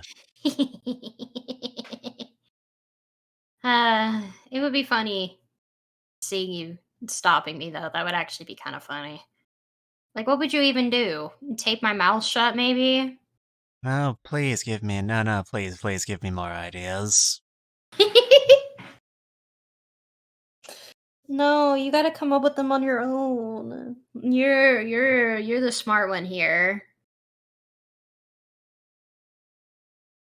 I say as I call you the smart one, as if like I'm not smart whatsoever. I wasn't gonna say anything. Oi! Alright. Is there anything else we want to talk about Uh, Jojo? Because I have run you over to 3.5 hours. yeah, no, I think we're out of things to say. Because I can just talk forever. You I've know me. noticed. But that will have to wait for another day, because I'm cutting us off here. And Closing time. bartender. You don't gotta go home, but you can't stay here. But Mr. Bartender, please. I don't want to go home, Mr. Bartender. It's fair, I'm good. Alright, next time we will not be watching episodes 28 through 30. We will only be watching episodes 28 and 29. We're switching it up. Because if we do it that way, then we'll be able to, like, avoid breaking up any three-parters in the future. And it'll all go a lot smoother. Yeah, Yeah. you do not want to split up the whole weather report arc. It needs to be concise and a little bundle. It's very, very important. At least to me. Yeah. So, I guess we'll just have to, pick up on that somewhere along here. So, Yep. until You're the next one that time. makes the schedule. Yeah. Well, today was fun. I had a Yeah, lot of today was fun. fun. I haven't streamed in like 2 weeks because Yeah. my brain decided to shit pant. But I'm hoping to stream more if I stop being a fucking coward. Well, you'll have one person in your corner when you do. Thanks, Misara. That person will probably be Mimi. Oi! You asshole! Of course it would be Mimi. Mimi loves me unlike you. Apparently. Swear to God. Okay. This is all for jokes, guys. Don't worry. We're not having Yeah. a domestic dispute on stream. We're not, mostly because we're not actually in a relationship where we could have domestic disputes. Disputes. I thought domestic disputes could happen between anybody in a household. We're not in a household. That's kind of my point. I live in your office half of the time. It could count. I'm sorry, I'm what? pretty. Nothing. I'm sorry, what? Oh, nothing. All right, guys. Thanks for this. Okay. This is okay. So okay. Next time on Our Bizarre Adventure, whatever you said at the beginning of this stream, yeah, callbacks. It was Mitsu Nana's Yeah, Bizarre that Watchalong. yeah. We'll be it watching was the least episodes creative. 28 and 29. Yeah, we get to meet the other Dio son. Yeah, My he's kind least of a piece of favorite. shit. Yeah, very Dio-like, but in the bad ways that makes him insufferable and that I want to strangle him. You know, the fun ways. Yeah. The very fun, Okay, fun ways. so that's where Uh, we're gonna leave off for tonight. what are you gonna stream tomorrow, Mitsura? Do we know? Tomorrow we are going to be streaming the final episode of the Somnium Files. Ooh. Yeah, gonna finally put that game to bed. We don't really have any mysteries left to solve. It's just gonna be a matter of How the fuck we how defeat Saito, how yeah, basically. how dot okay, spoilers. We're not on the stream. We don't know if there's anybody not watching. I don't know if there's anybody in chat right now, period. We could just be talking into the void for all I know. Honestly, but you know what? That's okay. Because it'll go on YouTube. Somebody will see it. They'll hear Probably. me and you. Yeah. And who knows? Twitch likes to do that thing where it doesn't load people regardless. And it doesn't load people if they don't have a Twitch account. And a lot of people watch on Twitch without an account, which make a fucking account. It's not hard. You It's get a lot of literally benefits to the free. streamers. Streamers get so many benefits and it's free. You don't have to pay us, but by God, do we get the benefits from it? I mean, I'd like it if you paid me. He would. I, I, I Yes. I would like that quite a bit. I would also like if you paid me too. Yeah. I I need the new Sims pack. It comes out in a couple days. And I don't Me in this have context, of course, being our excellent good friend Cosmic Nana, our excellent good friend Cosmic Nana. Okay, I deliberately checked if this was on before we Aw. came on. Why is it not working? Not leaving here until we get this fixed. Neither are That's you. fine. I don't have anything else to do today. For all I care, you could be like, all right, well, we're switching the stream to play a video game. And I'd be like, I bet. I could literally be here all day. Alright, it's switched on over here. But whenever it doesn't, I'm going to watch Senna play Cooking I Mama. don't see. Do I need to do it? That, I misspelled it. yeah. Shut up. Don't look at it. Don't. Permission level is set to absolutely everyone. Do Do any of my maybe commands work? let me see if your little buttons work. I'm gonna use my favorite button. Well, that doesn't actually do anything, None. I have to do that manually. Oh, it does. You There. have to do it manually? Yeah. Oh. I thought you had it set up where you press the button and it would do It it. used to be like that, but it was it came on. Excuse you, I'm talking. I was trying to see if it was working. No, they put the dinosaur directly on top of me. It's very rude of them. Anyway, the hand had to be in a different place on each window, and it came desynced every time I changed scenes. Doing it this way is I mean, legitimately. you could do it as a nested scene, right? I could, but that sounds like it would be even more effort. It's literally one button, Nana. Don't lose sleep over it.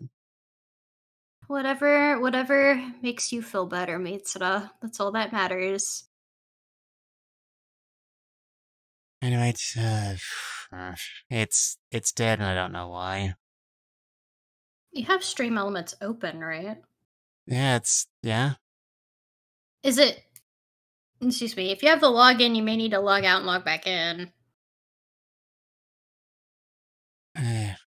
Could.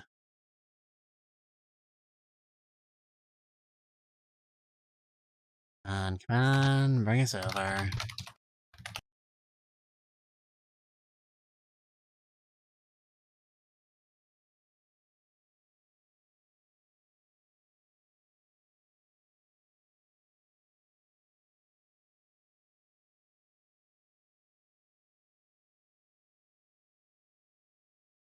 You attached to literally anything.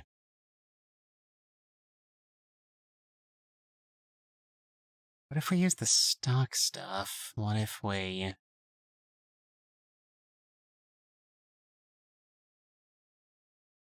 Okay, no, that's just super dead. I wonder if it's on Stream Elements side. Really hope not. I mean, I I mean, would feel better you if this know. wasn't my fault, but... Yeah, I mean, that should be how you feel. Yeah. Anyway, guess Oh we'll just well. have to go fucking stop dealing with whatever's happening here. Here, I got it. Give me a second. I can do the thing. I'm smart and copy. I'll go back to Mitsuda's chat. Yep, And, s- everything is super fucking dead. and because I'm a mod, I can press paste. Yeah. Yay! This is Nana. They're my friend. If they come back to streaming, go follow them. That's... Yeah. yeah. I Thank think we're you. starting to run out of stuff to say here. Well, Jojo related. I could talk about whatever else, but yeah, Yeah. we need to wrap this up. Yeah, we do need to... Get off of me. Gotta... Alright. So until next time, we'll be here in the... in the internet. In the abandoned movie theater. At Yeah. least on Saturdays. We live in the abandoned movie theater on Saturdays. It's a bunker. Don't worry about it. It's the only place where nobody has been killed in Mitsuda's world because this Oh, building's did you not hear? no, no, this is our super secret movie theater. No, Nana, how did you think I was renting this place for just so cheap? no. Where did he die? Right where you're standing. No, No.